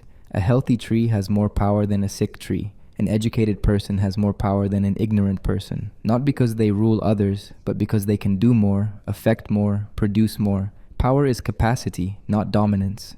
Human power consists primarily in reason. The more you understand, the more power you have. Understanding gives you the ability to predict, to plan, to avoid dangers, to achieve goals. Ignorance is weakness. Knowledge is strength. This is not metaphor, it is literal. The person who understands physics can build machines. The person who understands psychology can manage relationships. The person who understands themselves can direct their lives. Knowledge is power in the most direct sense. But reason is not only instrumental. Understanding is itself a form of power, and the exercise of that power is joy. When you grasp a difficult concept, when you solve a complex problem, when you see connections you never saw before, you feel pleasure. This is not an accident. Joy is the feeling that accompanies an increase in power, and understanding increases your mental power. The pursuit of knowledge is therefore the pursuit of joy. What about virtue? Spinoza defines virtue simply as power. To act virtuously is to act from the power of your own nature, from adequate ideas, from reason. Vice is weakness, acting from inadequate ideas, from passions you do not understand, from external forces that push you around. Virtue and power are identical. This seems to eliminate morality as traditionally conceived. If virtue is just power, and everyone naturally seeks power, then everyone is already pursuing virtue automatically. What room is there for moral obligation, for praise and blame, for the distinction between selfish and altruistic? The answer lies in understanding what actually increases human power. Humans are not isolated atoms. We are social beings whose power depends on cooperation. A person alone has very little power. A person in a functioning community has vastly more. Therefore, anything that strengthens social bonds increases individual power. Anything that weakens social bonds decreases individual power. This is not an appeal to altruism as opposed to self-interest. It is a recognition that self-interest, properly understood, is social.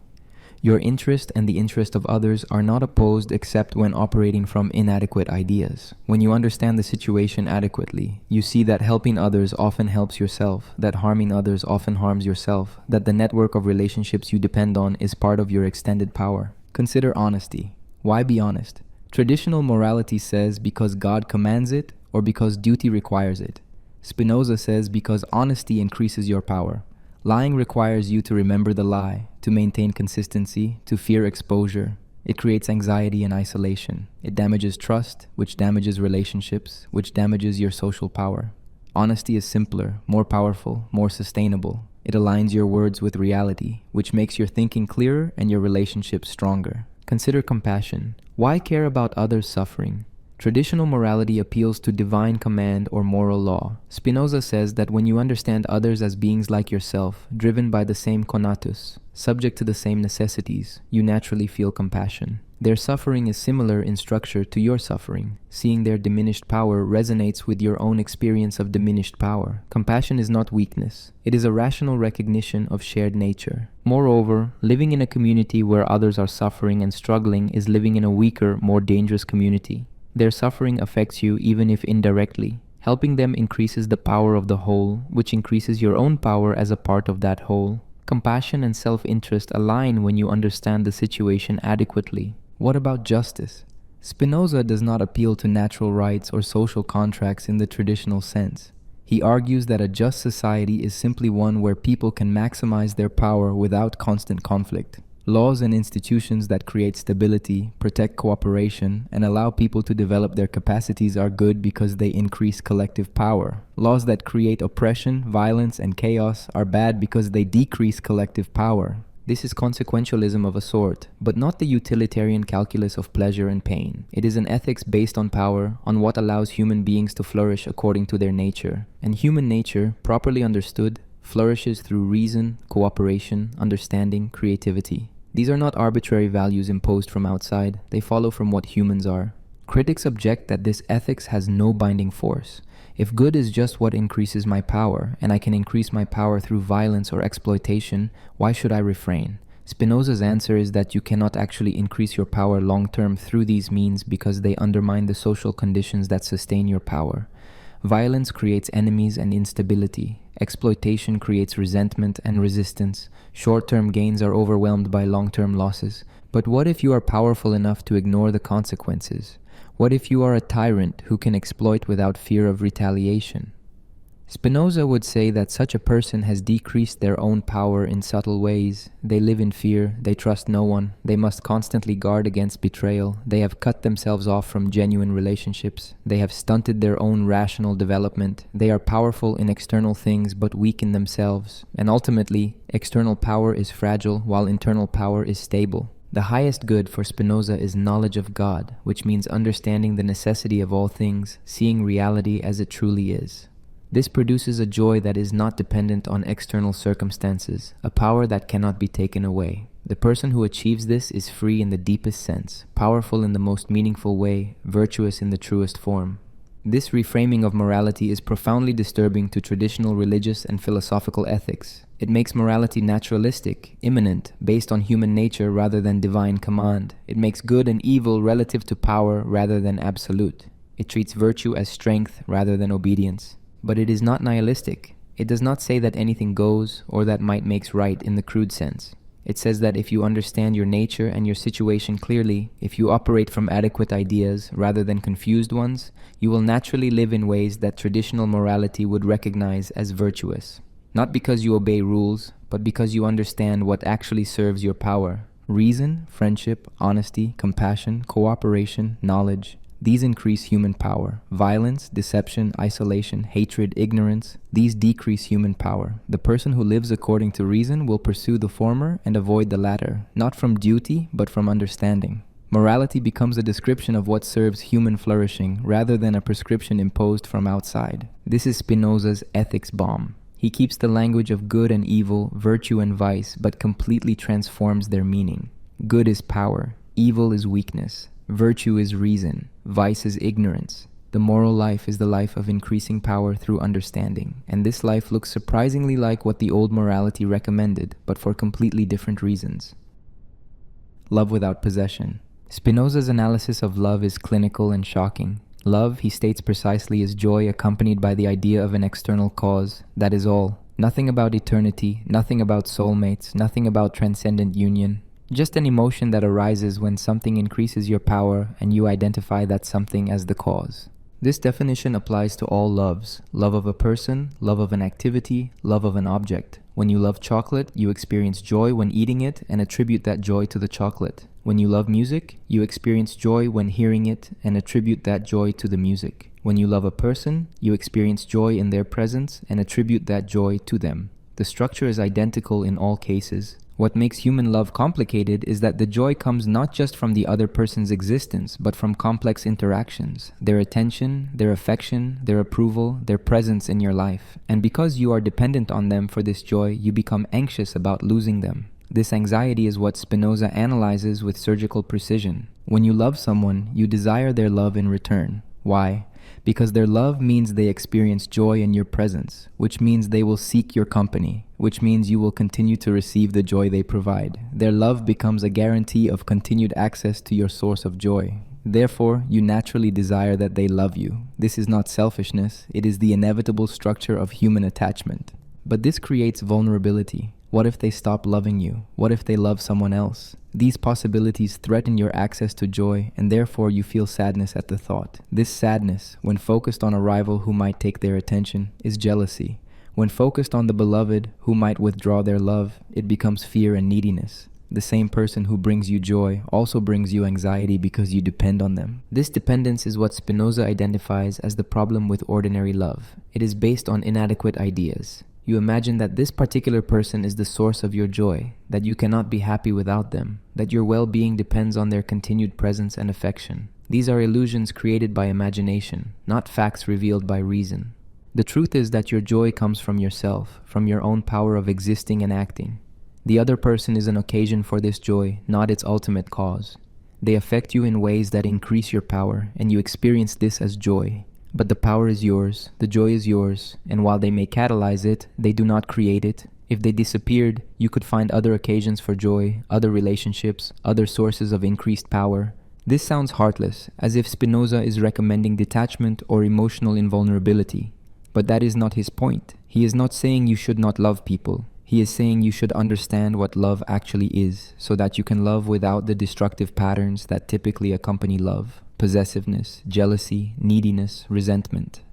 Possessiveness arises from the illusion that the beloved belongs to you, that their attention is your property. When they give attention to others, you feel robbed, but they do not belong to you. They are autonomous beings with their own Conatus, their own drive to exist and flourish. They are not means to your ends, they are ends in themselves. Understanding this dissolves possessiveness. You can enjoy their presence without demanding ownership. Jealousy arises from the fear that someone else will take them from you, but they are not objects to be taken. They make their own choices based on their own nature. If they choose to be with someone else, it is because that relationship better serves their Conatus. You cannot prevent this by force or manipulation without diminishing both yourself and them. Understanding this dissolves jealousy. You can want their happiness, even if it does not include you. Neediness arises from the belief that you cannot be happy without them. But this belief is false. You were happy before you met them. You have sources of power and joy that do not depend on them. They enhance your life, but they are not your life. Understanding this dissolves neediness. You can appreciate them without clinging to them.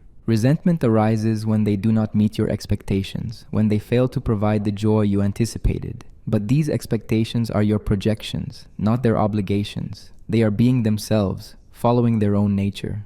Sometimes this aligns with what serves you, sometimes it does not. Understanding this dissolves resentment. You can accept them as they are, rather than demanding they be what you want. What remains when these destructive patterns are removed? A clearer, more stable form of love. You see the other person as they truly are, a finite mode of infinite substance like yourself, driven by Conatus, seeking to persist and flourish. When their flourishing aligns with yours, you feel joy and attribute it to them. This is love, but it is not based on illusion, not dependent on possession, not anxious about loss. Spinoza distinguishes between love based on reason and love based on imagination.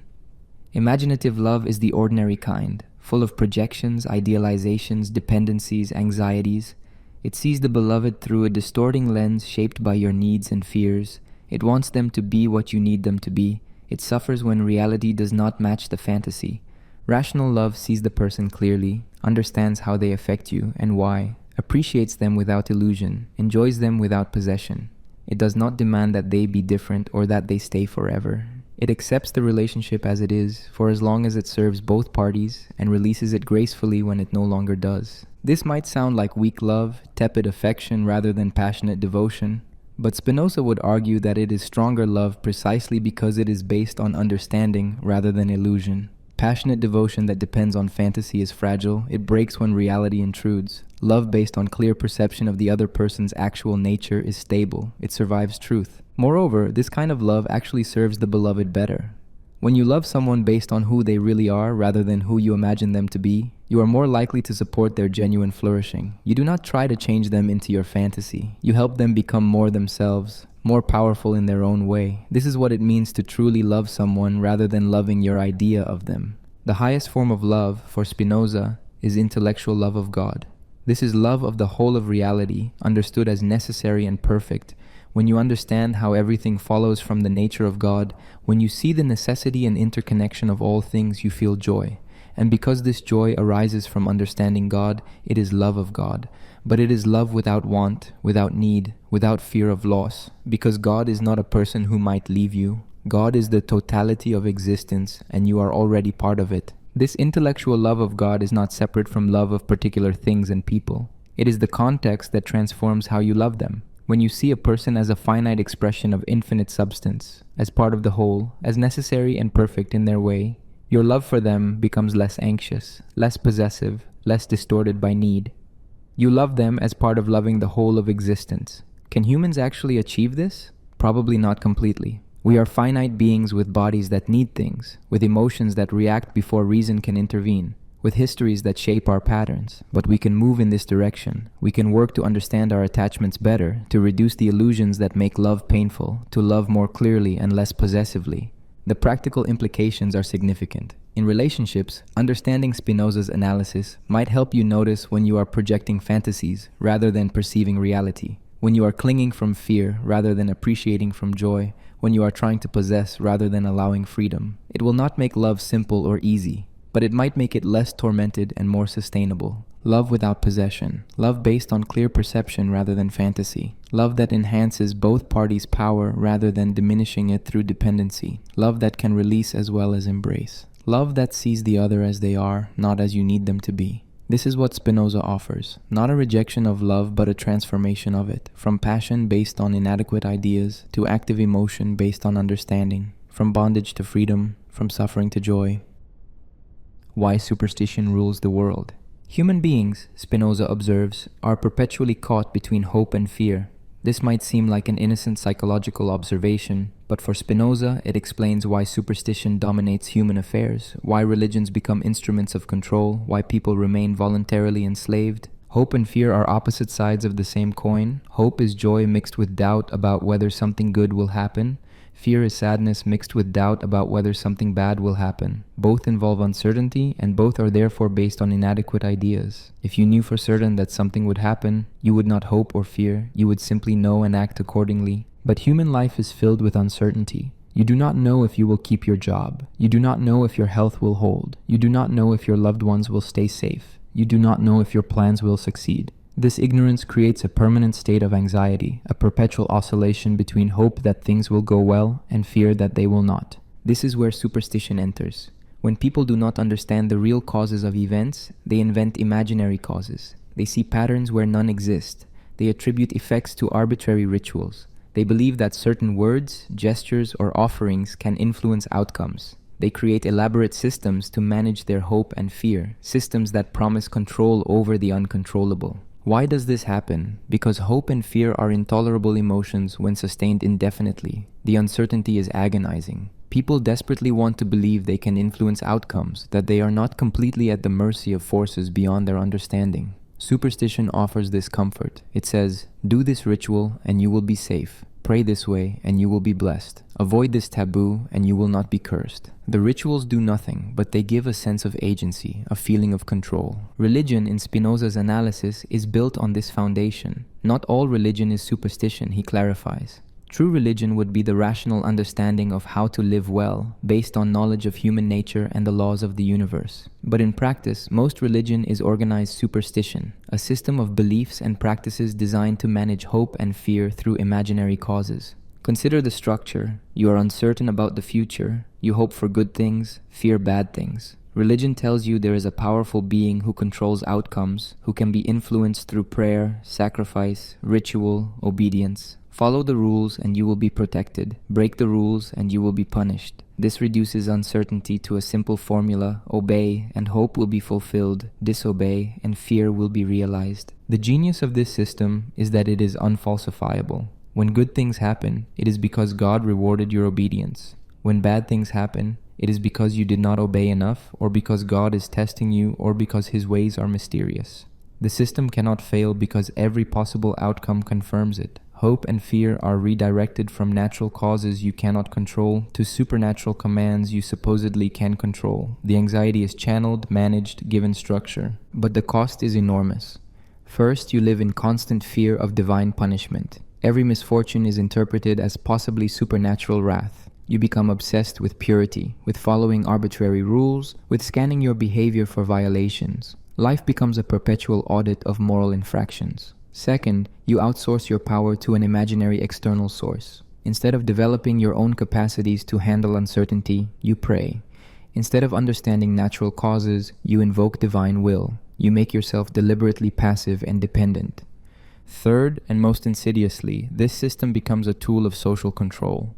Those who claim to speak for God can manipulate populations through hope and fear. Obey the priest, the king, the prophet, or God will punish you. Rebel, and you risk eternal damnation. Conform, and you might be saved. The threat is unprovable and therefore unlimited. You cannot verify whether God will punish you, so you must take the authorities' word for it. And because the consequences are supposedly infinite, even a small probability justifies submission. Spinoza saw this mechanism operating in his own time. The church controlled vast populations by threatening hell and promising heaven. Monarchs claimed divine right, asserting that rebellion against them was rebellion against God. Dissenters were not just wrong but evil, not just mistaken but damned. And people accepted this because they were caught in hope and fear, desperate for certainty in an uncertain world.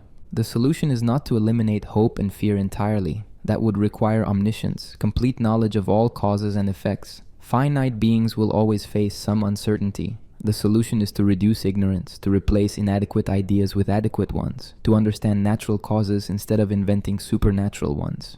When you understand that events follow from natural laws, that prayer does not change outcomes, that rituals have no magical power, that there is no divine superintendent rewarding and punishing, you are freed from the grip of superstition. This does not eliminate uncertainty, but it changes your relationship to it. Instead of managing anxiety through fantasy, you accept uncertainty as the condition of finite existence and focus on what you can actually influence. What can you influence? Your own understanding, your own actions, your own development of power. You cannot control whether it will rain, but you can study meteorology and bring an umbrella. You cannot control whether you will get sick, but you can understand health and take reasonable precautions. You cannot control other people's choices, but you can understand psychology and manage relationships skillfully.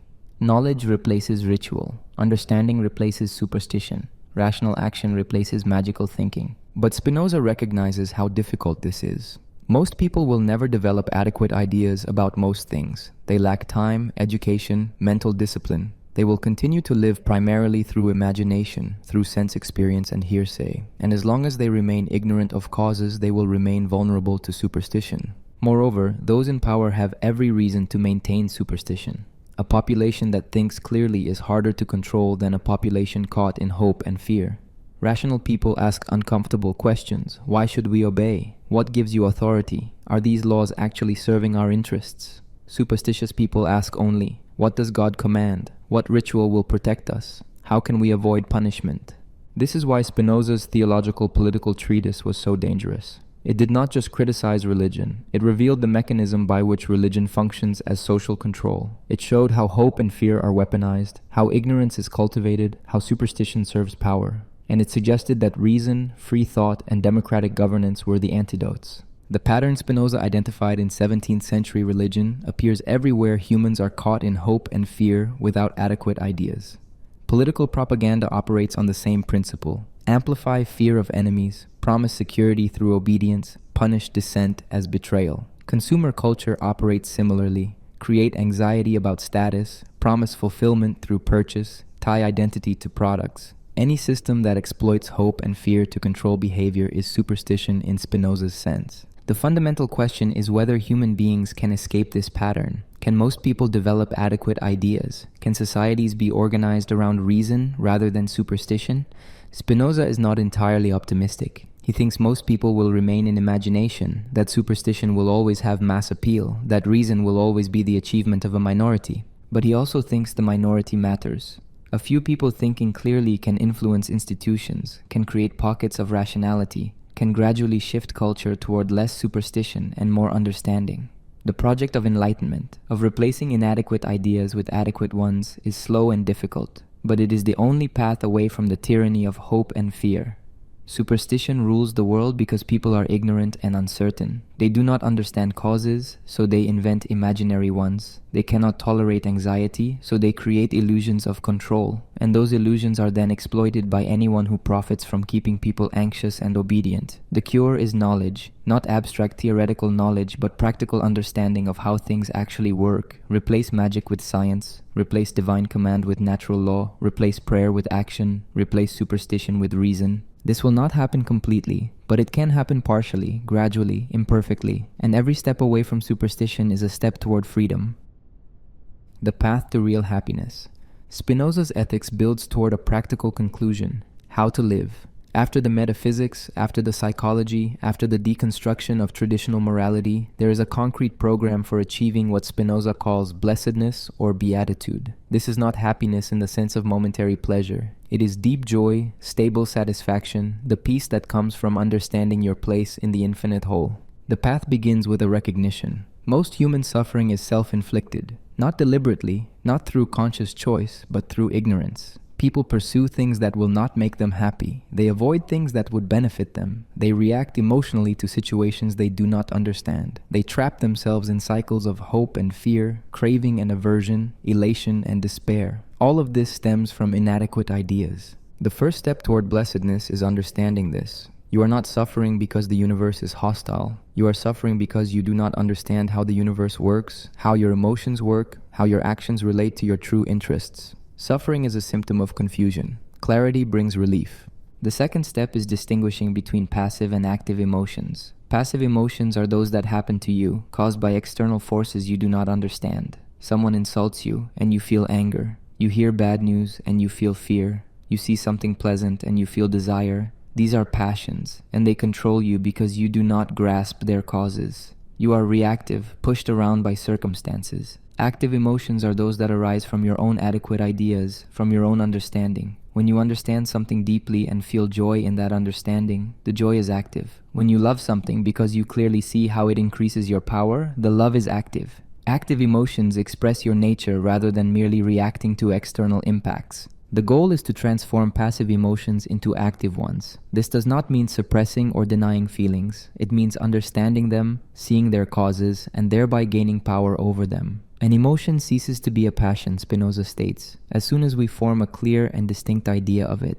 Understanding itself transforms the emotion. How do you do this practically? When you feel a strong emotion, stop and investigate. What exactly are you feeling? What caused it? What inadequate ideas might be involved? What would a more adequate understanding look like? This sounds simple, but it is profoundly effective. The act of examining an emotion with rational attention already weakens its compulsive power. For example, you feel intense jealousy. Someone you love has given attention to another person, and you are consumed with anger and sadness. Passive response, lash out, withdraw, suffer. Active response, examine the feeling. Why does their attention to another person cause you sadness? Because you imagine it diminishes your power, threatens your access to their affection. But does it really? Are you less valuable because they spoke to someone else? Is your well-being actually threatened? Probably not. The sadness is based on imagination, on projecting catastrophic meanings onto neutral events. Understanding this does not eliminate the feeling immediately, but it loosens its grip. The third step is pursuing what genuinely increases your power. This requires understanding what you actually are and what actually serves your nature. Most people pursue money, status, sensory pleasure, thinking these will make them happy.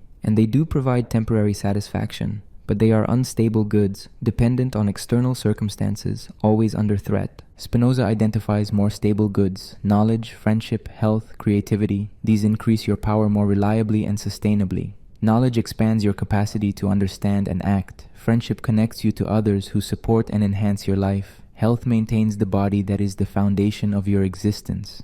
Creativity expresses your nature and produces lasting value. These are goods that cannot easily be taken from you and that tend to increase rather than diminish with use. The fourth step is developing adequate ideas systematically. This means education in the broadest sense. Study mathematics to train your mind in rigorous thinking. Study physics to understand natural laws. Study psychology to understand human behavior. Study philosophy to question assumptions and clarify concepts. Study yourself to understand your own patterns, triggers, strengths, weaknesses. The more you know, the more power you have, and the more joy you feel. The fifth step is accepting necessity. This is one of the hardest lessons. You want things to be different than they are. You resent past events. You worry about future ones. You wish people were other than they are. All of this is suffering created by resistance to reality. But reality is what it is. Everything that happens follows necessarily from prior causes. Fighting necessity is futile and exhausting. Accepting necessity does not mean passive resignation. It means understanding what can be changed and what cannot, what is within your power and what is not. You cannot change the past. You cannot make other people different. You cannot violate natural laws, but you can understand these things, and understanding them frees you from the suffering caused by wishing they were otherwise.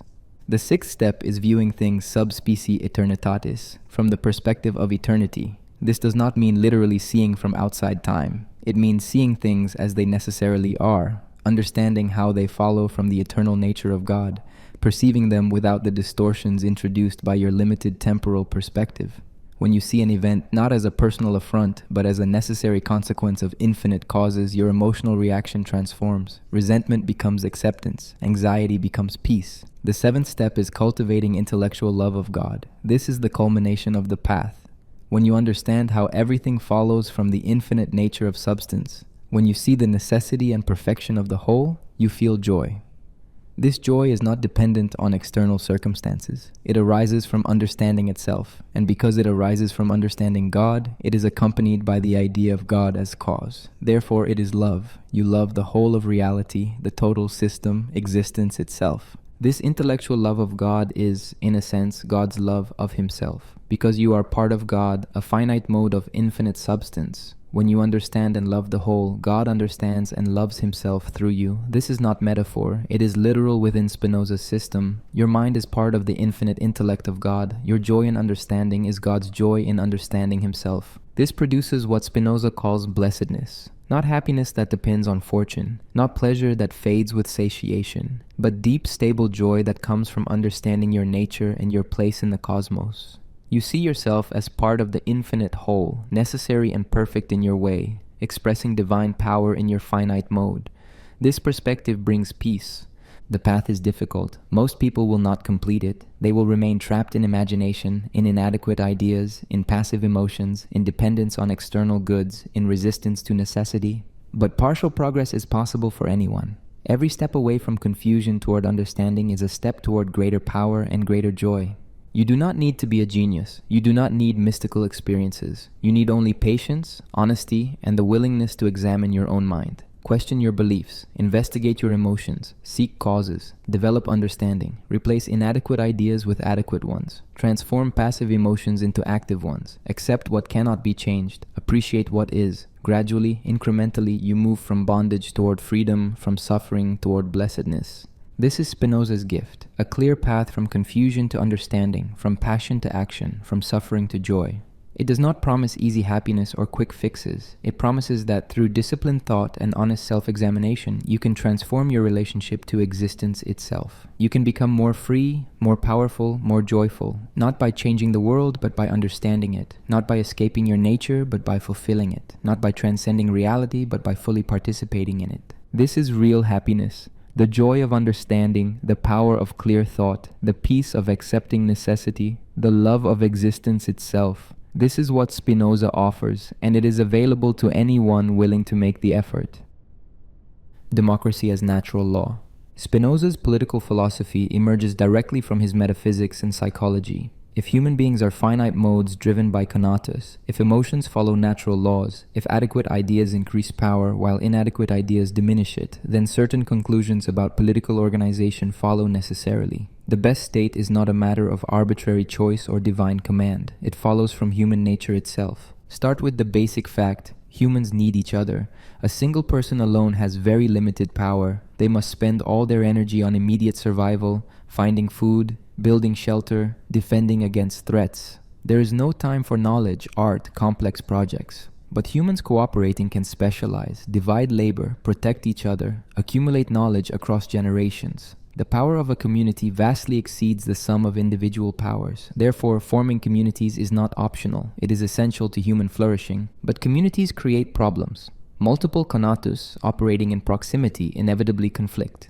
Each person strives to increase their own power, and often what increases one person's power decreases another's. Without some system of coordination, the result is violence, instability, constant threat. Each person lives in fear of others, which dramatically decreases everyone's power. This is the state of nature Hobbes described, war of all against all. The solution is political organization, a system that channels individual Conatus into forms that allow cooperation rather than constant conflict. But what form should this organization take? Spinoza argues that the answer is not arbitrary. It follows from what actually serves human power and what actually diminishes it. Monarchy concentrates power in one person. This can provide stability and clear decision-making, but it creates massive vulnerabilities. The monarch may be incompetent, insane, cruel, or simply pursuing interests that do not align with the population's well-being, and there is no reliable mechanism for correction. If the monarch is bad, everyone suffers, but removing the monarch typically requires violence and creates instability. Moreover, monarchy encourages superstition. The monarch claims divine right, presents himself as uniquely qualified to rule, cultivates mystique. This keeps the population passive and fearful rather than active and rational. Aristocracy distributes power among a small elite. This provides some checks on individual tyranny and allows some diversity of perspective, but it creates class division and typically serves the interests of the elite rather than the whole population. The aristocrats will use their power to maintain their position, to extract resources from lower classes, to prevent others from rising. This decreases the power of most people and therefore the power of the state as a whole. Democracy distributes power as widely as possible. This is not perfect. The majority can be wrong. Popular passion can overwhelm reason. But democracy has crucial advantages that, in Spinoza's analysis, make it the most natural and most powerful form of government. First, democracy aligns with the fundamental equality of human beings. Each person is a finite mode of infinite substance, driven by Conatus, capable of reason. There is no natural hierarchy, no divine mandate for some to rule others. Any claim that certain people are inherently superior is based on inadequate ideas, on imagination rather than understanding. Democracy recognizes the actual equality of natures. Second, democracy creates conditions for maximum human flourishing. When people participate in governing themselves, they develop their rational capacities. They must think about common good, weigh evidence, make arguments, compromise. This is education in civic virtue, in moving from passive reaction to active reasoning. Monarchy keeps subjects passive, waiting to be told what to do. Democracy requires citizens to be active, to think and participate. This increases power. Third, democracy is more stable than other forms. When everyone has a stake in the system, when everyone can voice grievances and participate in solutions, there is less reason for rebellion. Discontent can be addressed through established channels rather than accumulating until it explodes in violence. The system can adapt and correct itself without requiring revolution. Fourth, democracy harnesses collective intelligence. No individual, however brilliant, can know everything relevant to governing a complex society. But many people together, bringing diverse experiences and perspectives, can identify problems and solutions that no monarch or small elite would see. Democracy aggregates information and distributes cognitive labor. It is a more powerful information processing system. But Spinoza is not naive about democracy. He recognizes serious dangers. The majority can be ignorant, superstitious, driven by inadequate ideas. Demagogues can manipulate popular fear and hatred. Passionate factions can pursue short-term interests that harm long-term stability. Democracy can become mob rule, where the worst impulses of the crowd override reason. The solution is not to abandon democracy, but to create conditions where reason can flourish. This requires freedom of thought and speech. If people are not free to question authority, challenge dogma, propose alternatives, debate openly, they cannot develop adequate ideas. Censorship keeps populations ignorant and therefore weak. Freedom of thought increases collective understanding and therefore collective power. Spinoza argues passionately for freedom of speech in the Theological Political Treatise. He is not arguing from abstract rights or appealing to natural law in the traditional sense. He is arguing from practical consequences. States that suppress free thought are weaker than states that allow it. Censorship does not eliminate dangerous ideas. It drives them underground where they fester and radicalize. Open debate allows bad ideas to be refuted, good ideas to be refined, and the population to develop critical thinking skills. Religious freedom is particularly important. When the state enforces religious orthodoxy, it allies itself with superstition. It uses hope and fear to control rather than reason to persuade. It makes itself dependent on maintaining illusions. This weakens both state and citizen. Religious freedom allows people to think clearly about ultimate questions without fear of punishment, which increases rational capacity. The state should be secular, not because religion is bad, but because mixing religious and political power creates terrible incentives. Religious authorities seek to expand their power by claiming divine mandate for political decisions. Political authorities seek to expand their power by claiming religious legitimacy. The result is tyranny justified by supposedly divine command, which is nearly impossible to resist or reform. Separation of religious and political authority protects both domains and allows each to function properly. Spinoza also argues that the state should not try to legislate private morality. The state's purpose is to create conditions where people can pursue their own conatus peacefully. It should prevent violence, enforce contracts, maintain infrastructure, protect freedom. But it should not try to make people virtuous through law. Virtue is internal, a matter of understanding and adequate ideas. It cannot be imposed from outside. Attempts to legislate morality create resentment, encourage hypocrisy, and reduce freedom without increasing genuine virtue. Laws should be minimal and clear. The fewer laws, the less opportunity for arbitrary enforcement and corruption. Every law should serve a clear public purpose, preventing harm, enabling cooperation, protecting freedom. Laws that exist only to maintain tradition or enforce religious doctrine should be eliminated. They decrease power without providing benefit. The best state, then, is a democratic republic with strong protections for freedom of thought and speech, separation of religious and political authority, Minimal legislation focused on enabling human flourishing rather than controlling behavior. This is not utopian fantasy. It is the form of government that best aligns with human nature as Spinoza understands it. Does this mean Spinoza was a modern liberal democrat? Not exactly. His arguments are grounded in his philosophical system, not in concepts like natural rights or social contract. He is not arguing that people have inalienable rights bestowed by God or nature. He is arguing that certain political arrangements increase collective power and others diminish it, and that we should choose arrangements that increase power because that serves our Conatus. But the practical conclusions are remarkably similar to modern democratic theory: freedom of speech, religious tolerance, separation of church and state, democratic participation, limited government, rule of law. These are not arbitrary preferences, but requirements that follow from understanding human nature correctly. Spinoza's political philosophy was dangerous in his time and remains challenging today. It denies that any person or group has divine authority to rule. It treats all forms of government as human constructions to be judged by their consequences, not their pedigree. It prioritizes freedom over order when the two conflict. It insists that the state exists to serve individuals, not that individuals exist to serve the state. These ideas helped inspire the Enlightenment, the American and French revolutions, the development of modern democracy. They remain relevant wherever authority claims divine mandate, wherever censorship suppresses thought, wherever religious and political power merge, wherever the state tries to control private life rather than protect public freedom.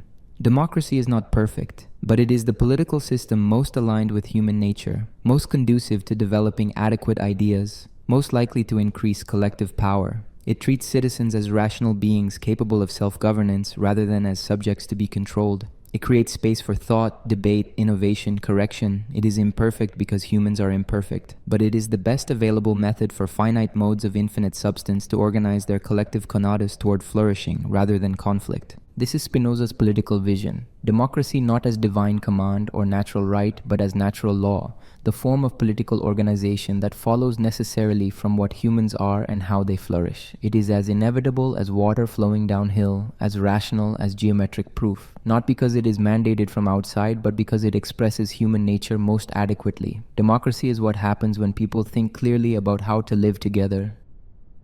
The most hated man in Europe. The pronouncement of Cherem in 1656 was only the beginning.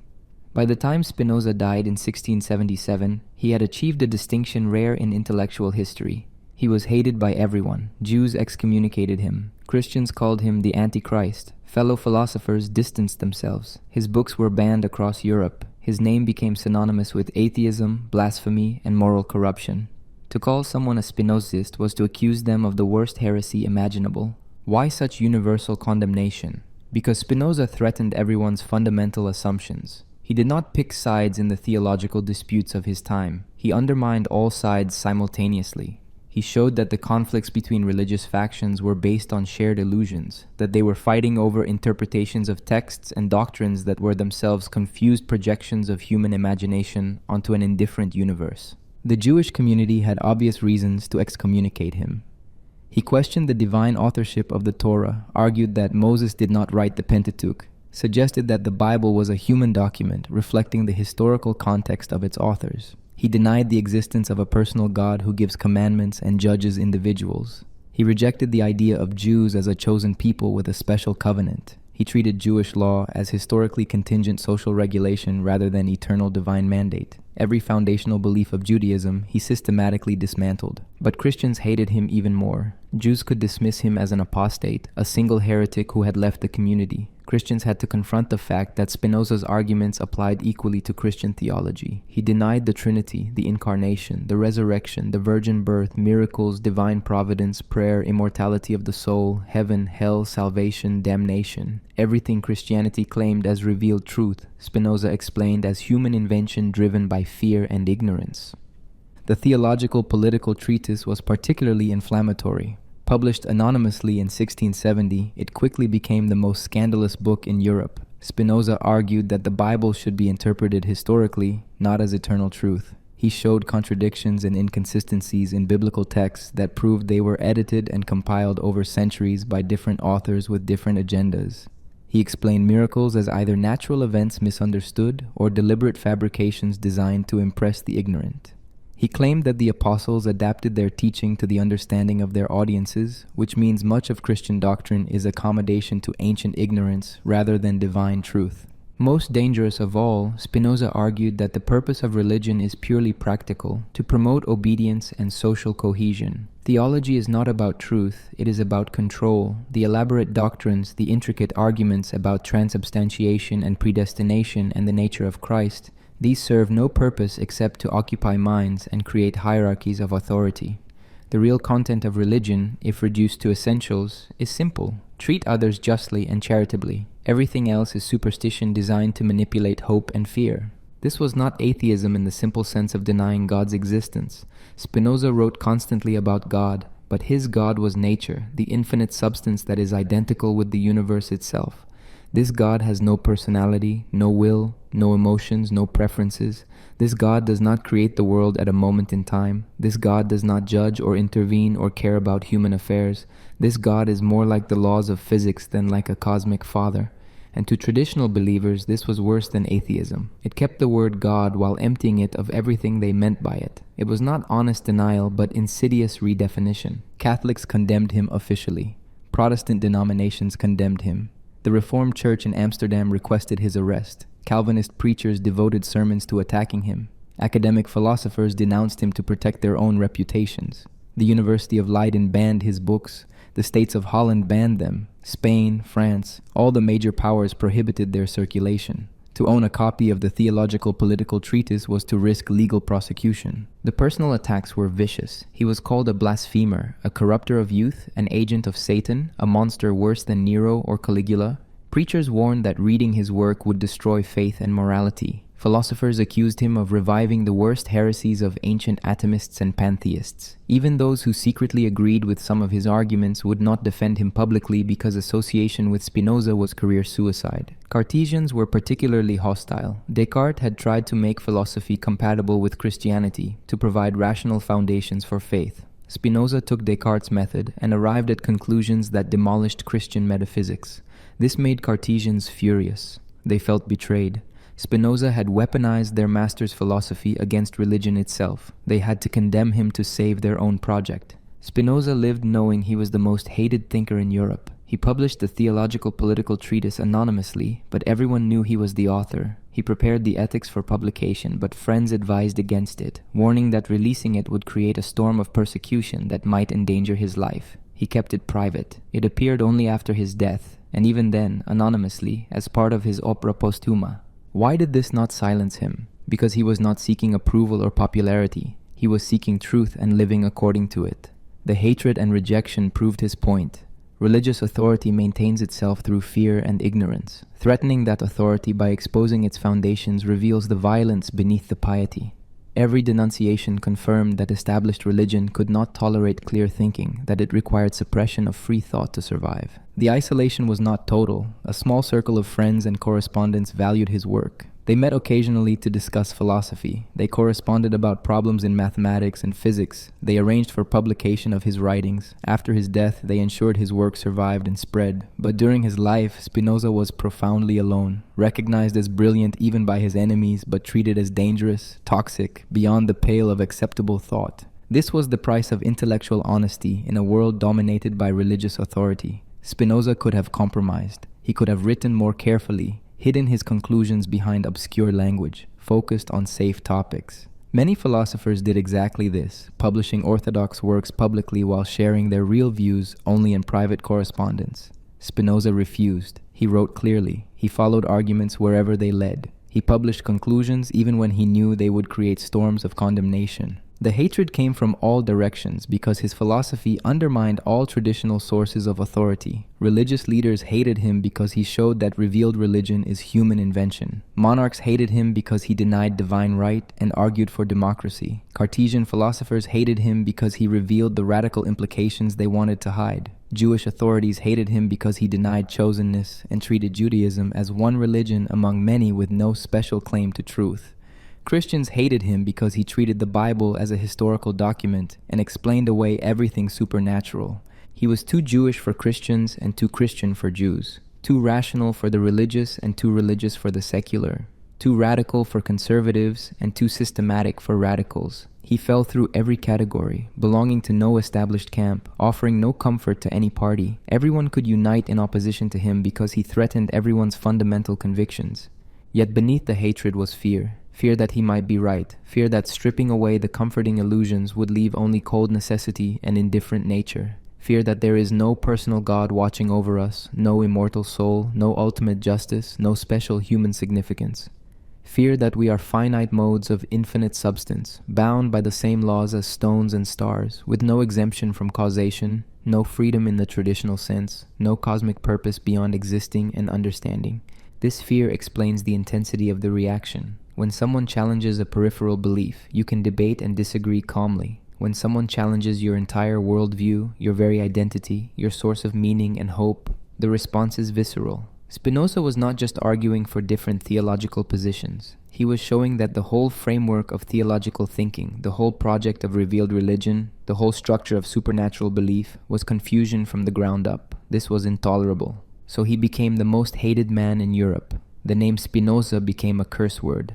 A Spinozist was someone who denied God, morality, meaning, everything sacred. The accusation ended careers and reputations. To defend Spinoza was to mark yourself as dangerous and heretical, so even those who admired him learned to do so secretly, to copy his arguments without attribution, to develop his ideas while denouncing their source. He lived simply, ground lenses, wrote philosophy, discussed ideas with a few trusted friends, and endured universal condemnation with remarkable equanimity. He understood that the hatred was inevitable given the inadequate ideas dominating his time. He was not bitter, he was not surprised. He had analyzed exactly how superstition maintains itself through fear, how authority suppresses free thought, how people prefer comfortable illusions to uncomfortable truths. He had predicted his own reception, and he continued anyway because understanding is its own reward, independent of social approval. The most hated man in Europe was also the most free. Hated by all sides, he was beholden to none. Condemned by every authority, he answered to reason alone. Isolated by rejection, he achieved independence.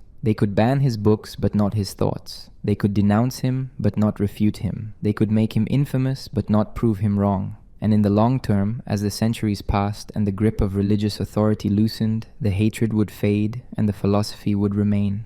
The most hated man in Europe would become one of the most influential thinkers in history.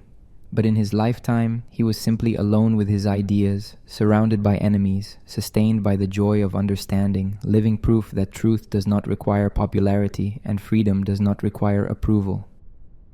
Spinoza versus Leibniz, the philosophical duel.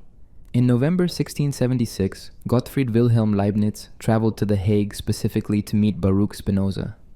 For several days, they discussed philosophy, mathematics, and optics. Both were among the most brilliant minds in Europe. Both were developing comprehensive philosophical systems. Both were working on foundational problems in mathematics, each independently developing calculus. The meeting should have been the beginning of a fruitful intellectual friendship. Instead, it marked the beginning of a bitter philosophical conflict that would last decades. Leibniz was 30 years old, already famous, ambitious, politically connected, traveling Europe as a diplomat and intellectual celebrity.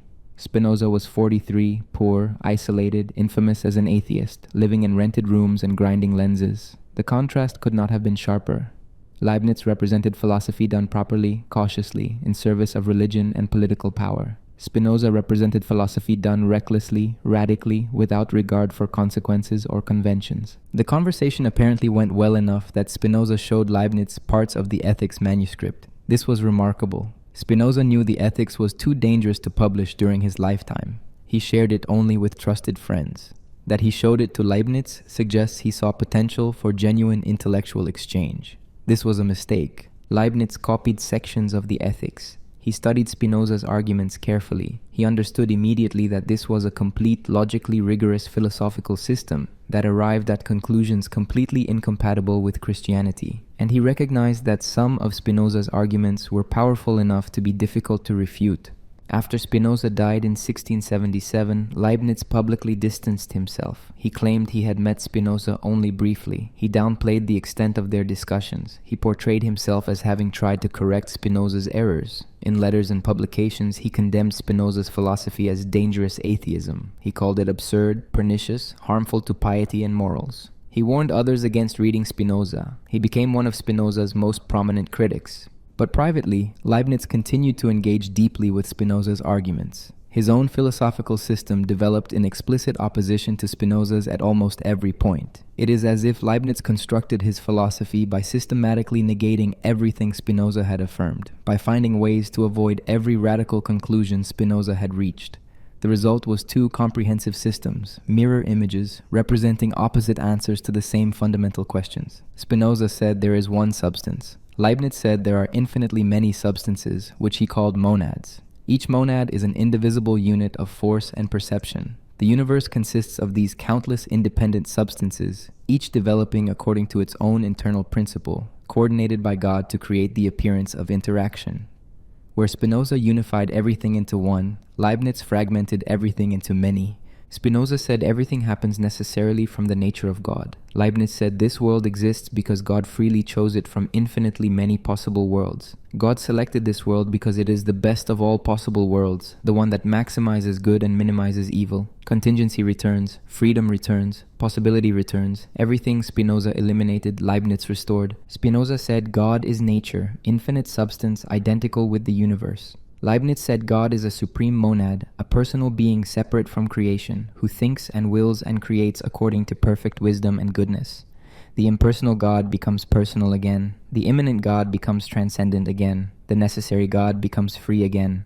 Spinoza said mind and body are two aspects of the same thing, running in parallel with no interaction. Leibniz said mind and body are separate substances that appear to interact because God has pre-established harmony between them. When your mind decides to move your arm, it does not cause your arm to move. Rather, God has set up the mental and physical realms to develop in parallel, like two clocks synchronized at the beginning. The appearance of interaction is illusion. Pre-established harmony replaces Spinoza's parallelism. Spinoza said there is no free will. Human actions follow necessarily from causes. Leibniz said humans have free will in the sense that they act according to their own internal principles, rather than external compulsion. The will always chooses what seems best, but this is still freedom, because the choice flows from the agent's own nature. Leibniz recovers a version of free will that Spinoza explicitly denied.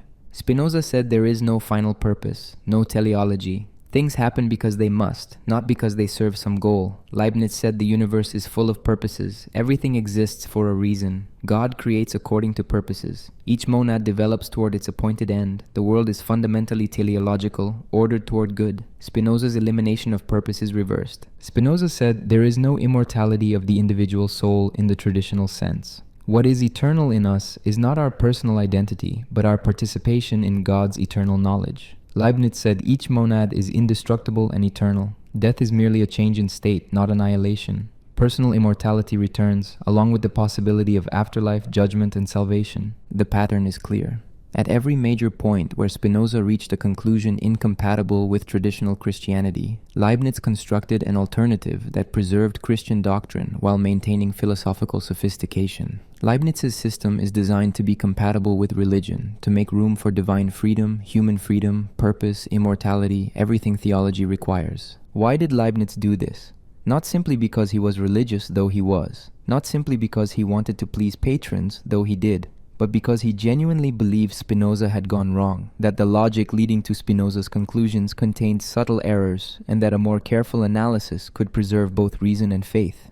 Leibniz's specific objections to Spinoza were many. He argued that Spinoza's concept of substance was confused, that defining substance as that which requires nothing else to exist does not prove there is only one substance. He argued that Spinoza's identification of God with nature made God imperfect because nature contains imperfection and limitation.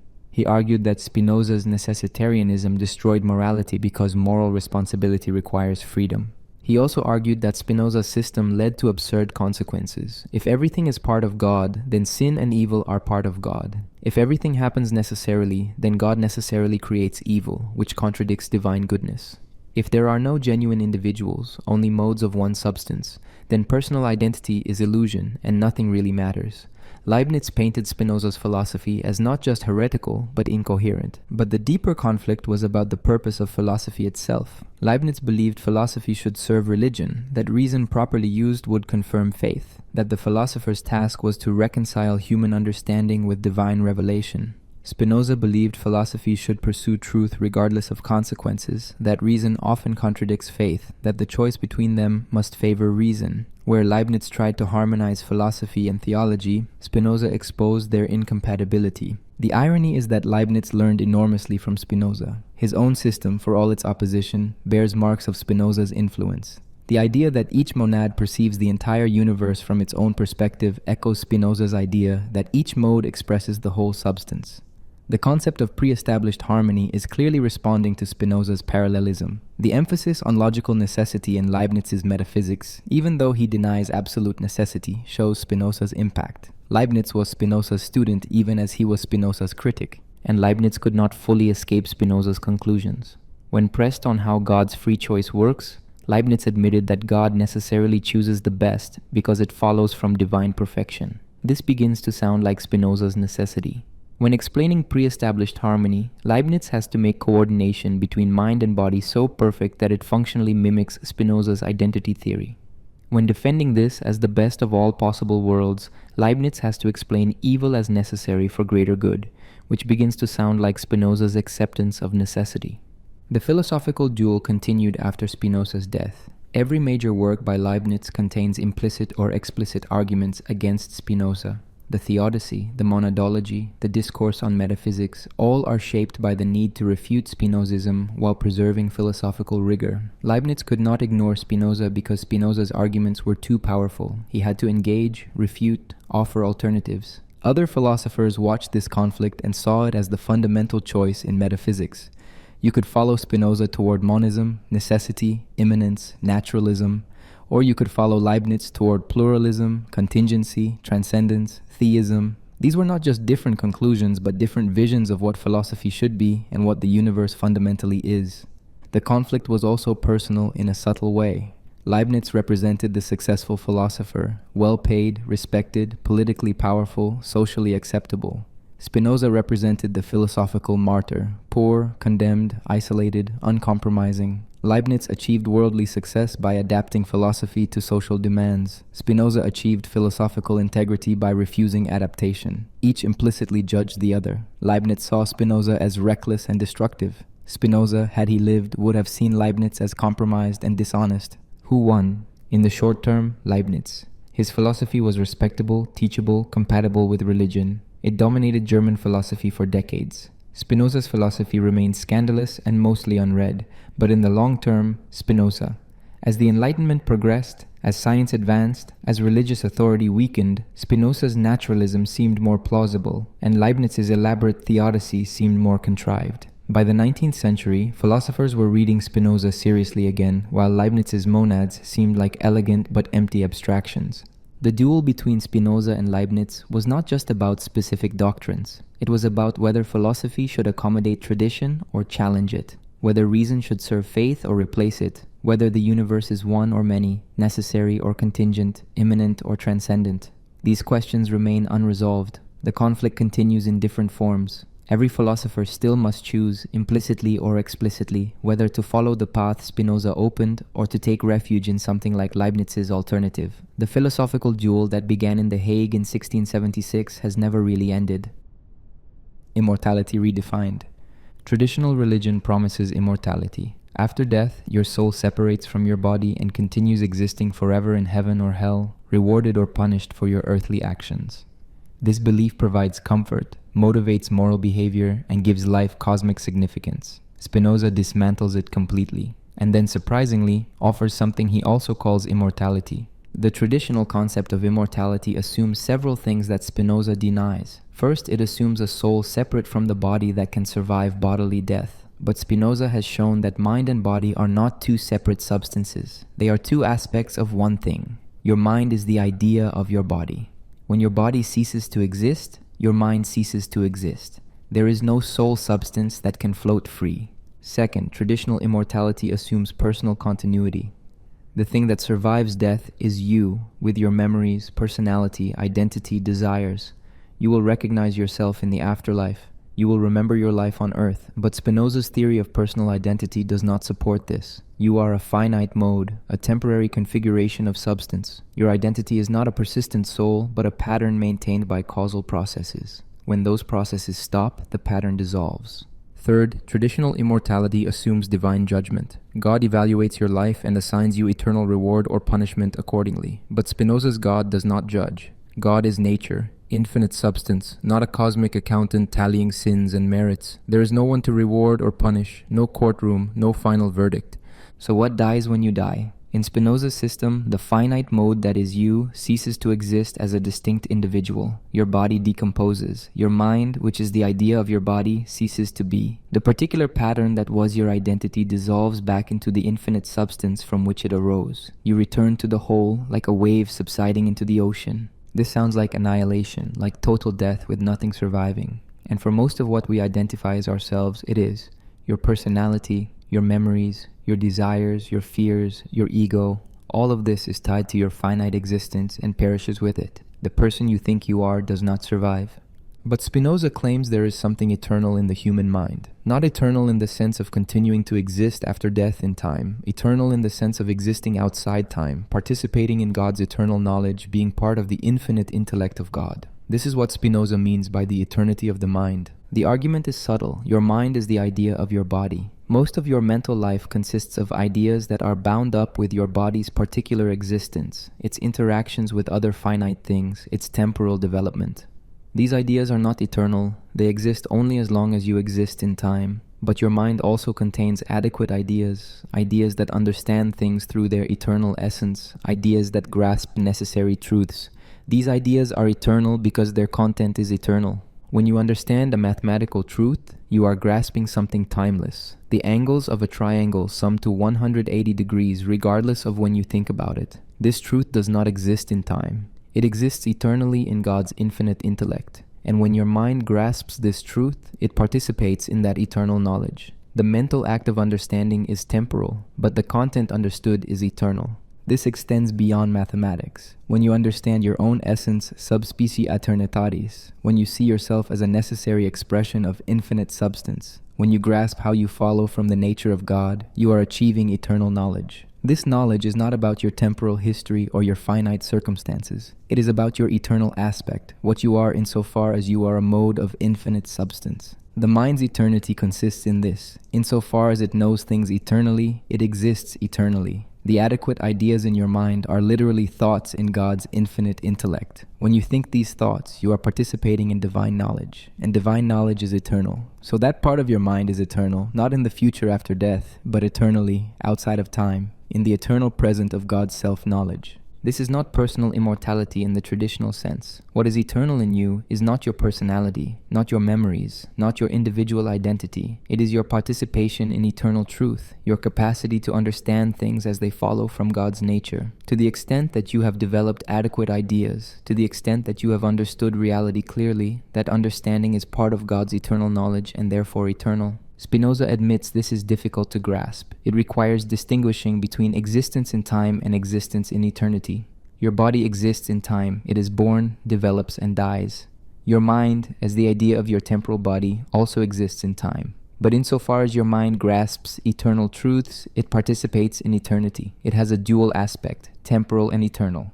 The more you develop adequate ideas, the more eternal your mind becomes. Not eternal in the sense of lasting longer, but eternal in the sense of participating more fully in God's eternal knowledge. The person who lives according to reason, who understands things through their causes, who sees reality subspecie aeternitatis, such a person has a greater portion of eternal mind than someone who lives entirely in imagination and inadequate ideas. Does anything of your individual existence survive death? Spinoza's answer seems to be no and yes. No, if you mean survival of personal identity, memory, consciousness of self as distinct individual. Yes, if you mean the eternal ideas you developed, the understanding you achieved, the participation in divine knowledge you attained, these do not survive as yours in any personal sense. They simply are, eternally, part of God's infinite intellect. This is cold comfort compared to traditional immortality. You will not wake up after death. You will not be reunited with loved ones. You will not be rewarded or punished. You will not continue experiencing as an individual self. What persists is not you, but the truth you grasped, the understanding you achieved, now depersonalized, absorbed back into the infinite intellect from which it came. But Spinoza argues this is actually more satisfying than traditional immortality when properly understood. Traditional immortality promises continuation of self, which means continuation of desire, hope, fear, all the passions that make finite existence difficult. Heaven would not be peaceful if you still had your personality with all its anxieties and cravings. Eternal bliss as an individual person is actually incoherent because individuality entails limitation, and limitation entails suffering. What Spinoza offers is escape from individuality through understanding. The more you understand, the less you are trapped in your finite perspective, the less you suffer from hope and fear. And the ultimate achievement is to see yourself as you eternally are, as a necessary expression of God, without attachment to temporal existence or personal survival. This brings a kind of peace that does not require continuation after death. The intellectual love of God that accompanies this understanding is itself eternal. When you love God through understanding God, this love does not depend on your temporal existence. It is an eternal aspect of God's love of Himself. You, as a finite mode, participate briefly in this eternal love. And that participation, while it lasts, is the highest joy accessible to finite beings. Spinoza admits that most people will not achieve this. Most people will die with their minds full of confused ideas, having developed very little eternal understanding. For them, very little is eternal. They perish almost completely. But the person who dedicates their life to understanding, who achieves clarity about the nature of reality, who sees things as they follow from God, such a person has developed a large portion of eternal mind. They have lived a meaningful life not because they will be rewarded later, but because they have participated in something eternal. This is not the immortality religion promises. It offers no continuation of personal consciousness, no reunion with the dead, no heavenly reward, but it offers something arguably deeper, the possibility of seeing yourself from the perspective of eternity, of understanding your place in the infinite whole, of achieving knowledge that does not perish because it was never merely temporal. Your body dies, your personality dissolves, but the truth you grasped remains true. The understanding you achieved was real. You participated, however briefly, in eternal knowledge. And that participation was its own reward, requiring no future validation. Immortality redefined is not survival after death. It is eternal existence grasped in life, understanding achieved now that participates in what is always, living in such a way that your finite existence touches the infinite. Not escaping death but transcending it through understanding, not lasting forever but knowing what does. This is what Spinoza offers instead of heaven, the eternity you can achieve through reason, available now, requiring only that you think clearly enough to see beyond the illusion of separate self into the eternal nature of all things. The Book That Couldn't Be Killed. February 1677. Spinoza dies in The Hague, leaving behind manuscripts that his friends immediately recognize as both invaluable and dangerous. The ethics is complete, the masterwork he spent over a decade refining. There is also the unfinished political treatise, correspondence, earlier works. His friends face a decision: publish and risk persecution, or let the work disappear. They choose publication. Within months, the Opera Posthuma appears, printed in Amsterdam, containing the ethics, the political treatise, and other writings. It carries no publisher's name, no author's name on the title page, only the initials BDS, but everyone knows immediately who wrote it. The book that Spinoza was too cautious to publish during his lifetime is now loose in the world. The reaction is instant and fierce. The Dutch authorities move quickly to suppress it. In July 1678, barely a year after publication, the States of Holland issue a ban. The Opera Posthuma is prohibited throughout the Dutch Republic. Possession is illegal, sale is illegal. The authorities confiscate copies wherever they find them, but they are too late. The book has already spread. The Reformed Church demands harsher measures. Preachers call the Ethics the most dangerous book ever written, worse than anything produced by atheists or pagans because it has the appearance of rigorous philosophy. It looks like serious argument, not crude blasphemy. This makes it more seductive, more capable of corrupting educated readers. The theological establishment understands that this is not a book that can be easily dismissed. It must be actively suppressed. Other jurisdictions follow the Dutch ban. The Catholic Church adds it to the index of prohibited books. Various German states ban it. France prohibits it. Spain prohibits it. Everywhere that authorities have the power to control publication, they use that power against Spinoza. The book becomes illegal across most of Europe. But prohibition creates demand. The more authorities condemn something, the more people want to read it. Copies circulate underground. They are smuggled across borders. They are copied by hand when printed copies are unavailable. They are discussed in secret gatherings. The ban makes the book famous. People who might never have heard of Spinoza become curious. What is so dangerous that every government and church wants it destroyed? Clandestine editions appear with false title pages. Publishers disguise the opera postuma as medical treatises, as mathematical works, as anything innocuous enough to escape immediate confiscation. One edition claims to be a work on agriculture. Readers learn to recognize these disguised copies. A small but growing network of free thinkers trades them, studies them, discusses them in private. The philosophical establishment divides. Some dismiss the ethics as incoherent atheism not worth serious attention.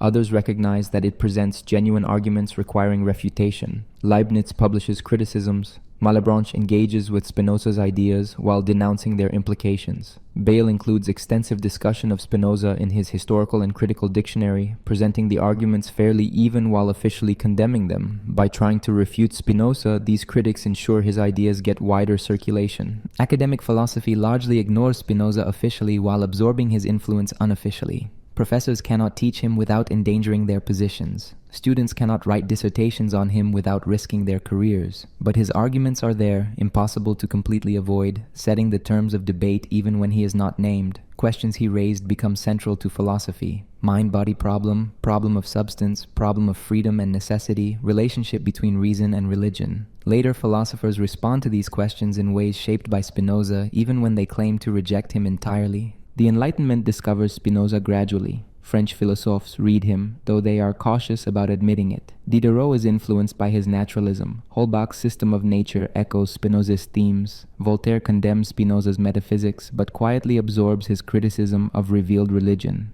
The separation of philosophy from theology that the Enlightenment pursues is essentially the project Spinoza began. In Germany, the situation is more complex.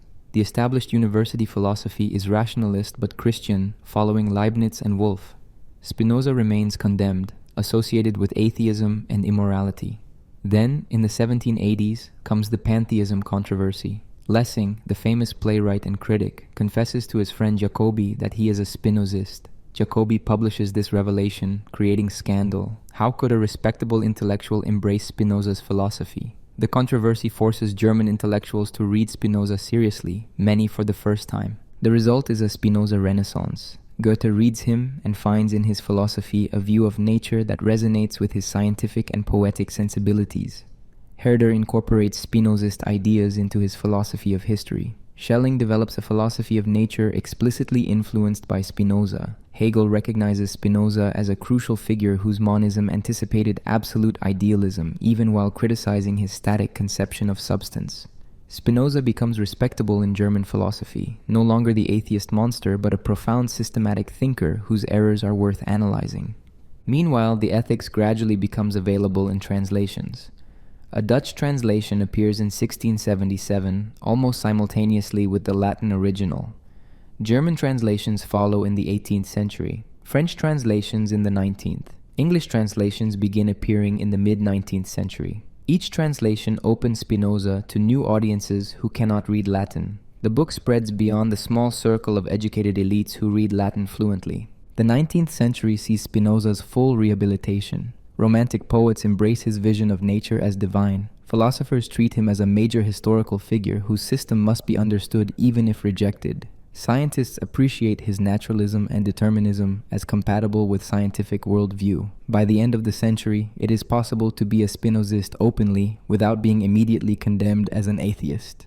The scandal has faded enough that scholarly study becomes possible. But academic respectability brings new dangers. When a text is banned, it retains its radical edge. When it becomes a classic studied in universities, it risks domestication. Scholars analyze its arguments, trace its influences, debate its interpretations, but may lose sight of how subversive it was and remains. The book that every authority tried to suppress becomes just another text in the history of philosophy, abstracted from its explosive original context. Yet the radicalism persists. Every generation of readers discovers in the Ethics something that challenges their assumptions. 19th century materialists found support for naturalism. 20th century psychologists found anticipations of the unconscious and determinism. Contemporary philosophers find resources for thinking about mind-body problem, free will, ethics without foundations, secularism, democracy. The book keeps generating new interpretations, new applications, new controversies. The Opera Postuma has had multiple lives. First, as a forbidden text circulating among dangerous freethinkers. Second, as the subject of philosophical controversy requiring engagement and refutation. Third, as a classic of rationalist philosophy studied academically. Fourth, as a resource for modern secular philosophy. Each generation reads it differently, finds different aspects relevant, uses it for different purposes. The physical copies have their own history. Original Latin editions from 1677 are now rare and valuable, held in research libraries, handled with care. They represent artifacts of intellectual courage, printed and distributed at great risk by people who believed the ideas mattered more than safety. Early clandestine editions with false title pages are even rarer, evidence of how books survive suppression through ingenuity and determination. Why couldn't the book be killed? Several reasons. First, it was too well written to dismiss as crude polemic. The geometric method, the systematic rigor, the clarity of argument made it impossible to ignore as mere blasphemy. Even critics had to engage seriously. Second, it addressed fundamental questions that philosophers could not avoid. Mind-body problem, freedom and determinism, relationship of God and nature, foundations of ethics. These are not optional topics. Spinoza's answers might be rejected, but his questions remain pressing. Third, the book's very prohibition created interest. Human beings are curious about forbidden knowledge. Telling educated people they must not read something guarantees they will want to read it. Fourth, the rise of science and secular philosophy created intellectual space for Spinoza's naturalism. As supernatural explanations became less plausible, his identification of God with nature seemed less like atheism and more like honest description of reality. Fifth, and perhaps most important, the ideas were true enough to be unkillable. Not true in every detail, not beyond criticism or refinement, but capturing something real about the structure of reality, about human psychology, about the relationship between reason and superstition. Books containing only falsehood can be forgotten. Books containing significant truth persist because new generations keep rediscovering their value. The Ethics has now been continuously in print for over 3 centuries, translated into dozens of languages, subjected to countless interpretations and critiques, taught in universities worldwide. The book that every authority tried to suppress is now a recognized classic of Western philosophy. This is not because it became safe or domesticated. It remains challenging, controversial, capable of disturbing comfortable assumptions. But it could not be killed because the ideas were too powerful, the arguments too rigorous, the vision too compelling. The story of the Opera Postuma is a case study in the resilience of ideas. Governments can ban books, churches can condemn them, authorities can confiscate and burn copies. But if the ideas are sufficiently important, if they address real questions, if they offer genuine insight, they survive. They circulate underground, they reappear in new forms, they influence thinkers who claim to reject them. They eventually emerge from prohibition into respectability. Spinoza never saw his masterwork published. He died knowing it would create controversy and might be suppressed. But he also knew that truth has a way of persisting, that understanding cannot be permanently destroyed, that ideas powerful enough to threaten authority are powerful enough to survive its opposition. The book that couldn't be killed is evidence that he was right. The Ethics exists, still being read, still generating insight and controversy, still doing what he designed it to do. Replace inadequate ideas with adequate ones, transform passive emotions into active ones, move humanity incrementally from bondage toward freedom. Living Spinoza. Today, a practical guide. 3.5 centuries after his death, what practical value does Spinoza's philosophy offer? This is not a question about historical importance or intellectual influence. This is a question about application. Can his ideas actually improve how you live? The answer is yes, but not in the way self-help promises improvement. Spinoza does not offer techniques for success, strategies for happiness, or methods for achieving goals. He offers a framework for understanding yourself and reality that, if genuinely absorbed, transforms your relationship to existence. The transformation is subtle but profound. Start with the most basic application, understanding emotions. Most people are controlled by emotions they do not understand. They feel anger and lash out. They feel anxiety and avoid. They feel desire and pursue. The emotions come and behavior follows automatically. Spinoza offers a method for breaking this automatic pattern. When you feel a strong emotion, stop. Identify it precisely. Anger, at what specifically? Fear, of what exactly? Desire, for what and why? Then investigate the causes. What triggered this emotion? What beliefs or interpretations are involved? What inadequate ideas might be producing it? This simple practice of examining emotions already weakens their compulsive power. You are no longer merely experiencing the emotion, you are understanding it. For instance, you feel resentment towards someone who achieved something you wanted. The resentment is painful and unproductive. Spinoza's analysis: resentment is sadness at another's good fortune combined with hatred toward them. Why sadness? Because you imagine their success diminishes your power. But does it really? Their success is not your failure unless you are in direct competition. Understanding this does not immediately eliminate the resentment, but it reveals it as based on an inadequate idea, on imagining a zero-sum relationship where none exists. This insight loosens the grip. Or consider anxiety about the future. You worry constantly about things that might go wrong. The worry is exhausting and rarely productive.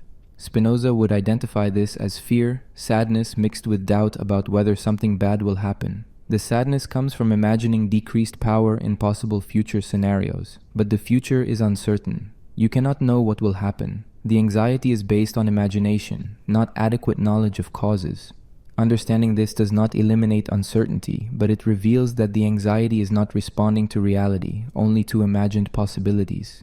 You can then redirect mental energy from worrying to preparing for what you can actually control. The practice generalizes. Examine your emotions, identify inadequate ideas, replace them with more adequate understanding. Notice how the emotion transforms. This is not suppression. It is education of emotion through reason. Over time, you develop more active emotions and fewer passive ones. You become less reactive and more self-directed.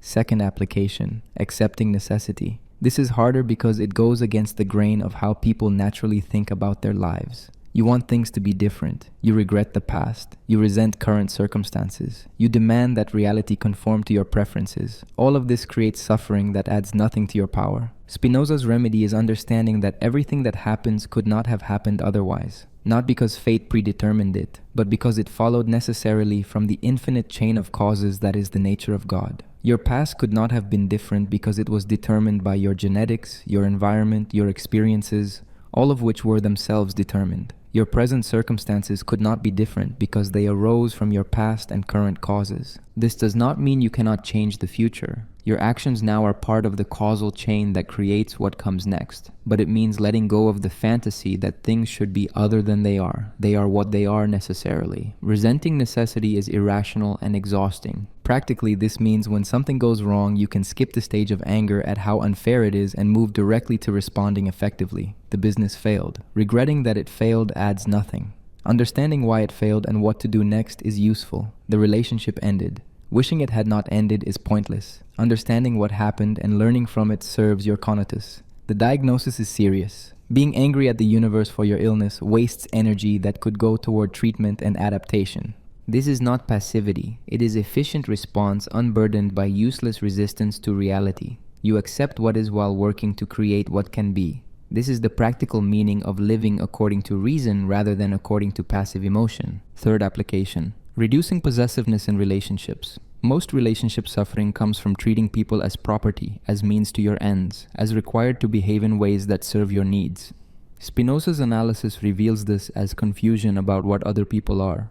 Everyone is driven by their own Conatus, their own effort to persist and flourish. They are not here to serve you. They are not obligated to be what you want them to be. When you love someone, you are experiencing joy in their presence and attributing it to them. This is fine, but then you often add layers of illusion, imagining they belong to you, that they should prioritize your needs, that their attention is your property, that their choices should be determined by what serves you. Understanding that everyone is autonomous, following their own nature, pursuing their own flourishing, dissolves these illusions. You can appreciate people without demanding ownership. You can enjoy their presence without requiring their constant attention. You can want their happiness even when it does not include you. This makes relationships less anxious, less possessive, less prone to the destructive cycles of jealousy and resentment. Practically, this means noticing when you are making demands on others that treat them as means rather than ends.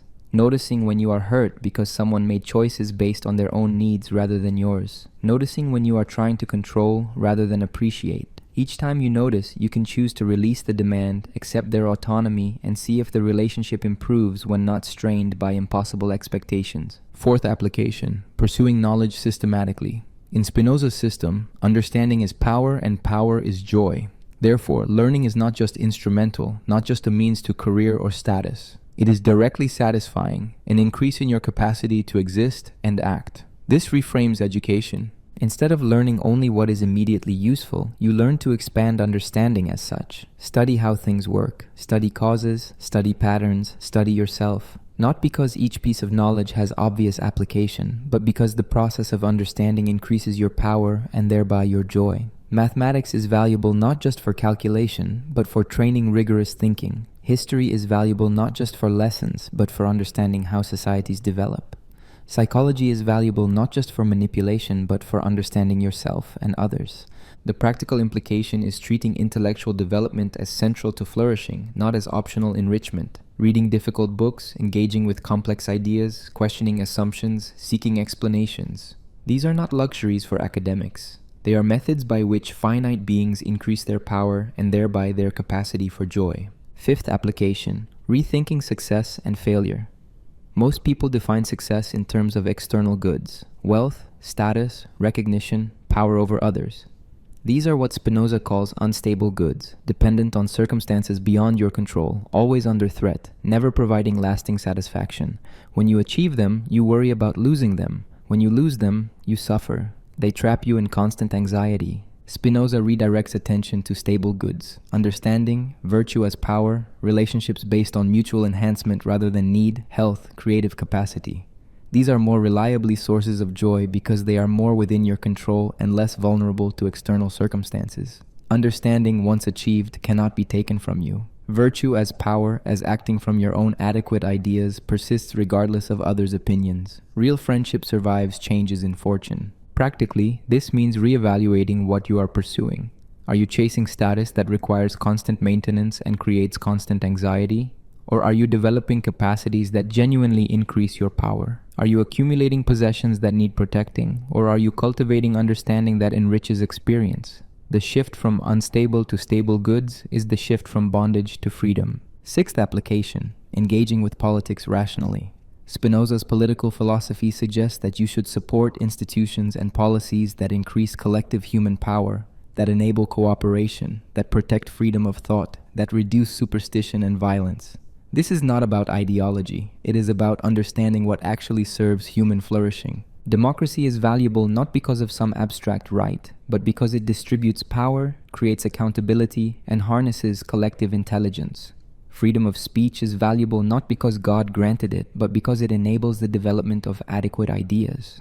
Secular government is valuable not because religion is bad, but because mixing religious and political authority creates systems that maintain themselves through superstition rather than reason. Practically, this means evaluating political positions by their consequences for human power rather than by their ideological purity or traditional acceptability. Does this policy increase or decrease people's capacity to flourish? Does this institution enable cooperation or create conflict? Does this leader appeal to reason or manipulate fear? The standard is pragmatic. What actually works to increase collective human power and happiness? Seventh application, facing mortality. Spinoza offers no comfort of personal immortality, no promise of heavenly reward. What he offers instead is the possibility of understanding your finite existence as an expression of infinite substance, of seeing your life sub specie aeternitatis, from the perspective of eternity. This does not require believing anything false. It requires understanding what you actually are. You are a finite mode, a temporary pattern in the infinite substance. You arise, persist for a time, and dissolve. This is not tragic. It is simply what finite beings do. But while you exist, you can participate in eternal truth, can develop adequate ideas, can know things as they follow from God's nature. This participation is not dependent on duration. A short life that achieves understanding is more meaningful than a long life in confusion. Practically, this means that facing death becomes less terrifying when you understand it as a natural necessity rather than as a personal affront or divine punishment. You do not need to rage against mortality or seek escape through fantasy. You can accept it as part of what you are while making the finite time you have as meaningful as possible through understanding and right action. The common thread through all these applications is the movement from inadequate to adequate ideas, from passive to active emotions, from bondage to freedom. Spinoza is not offering band-aid solutions. He is offering a complete reorientation of consciousness, a way of understanding yourself and reality that, if genuinely absorbed, changes everything. This is difficult. It requires constant effort, honest self-examination, willingness to question comfortable illusions. Most people will not do it completely, but partial progress is valuable. Every inadequate idea replaced with an adequate one is an increase in power. Every passive emotion transformed into an active one is an increase in freedom. Every step toward understanding is a step toward the kind of life Spinoza calls blessed. Living Spinoza today means applying his philosophical insights to ordinary existence, understanding emotions rather than being controlled by them, accepting necessity rather than resenting it, relating to others without possessiveness, pursuing knowledge systematically, seeking stable rather than unstable goods, engaging politically in ways that increase human flourishing, facing mortality with equanimity. None of this is easy. All of it is possible. And the result, gradually achieved, is a life of greater power, greater freedom, and greater joy. This is what Spinoza offers. Not happiness as pleasure, but blessedness as understanding. Not success as achievement, but virtue as power. Not immortality as duration, but eternity as participation in infinite truth. It is enough.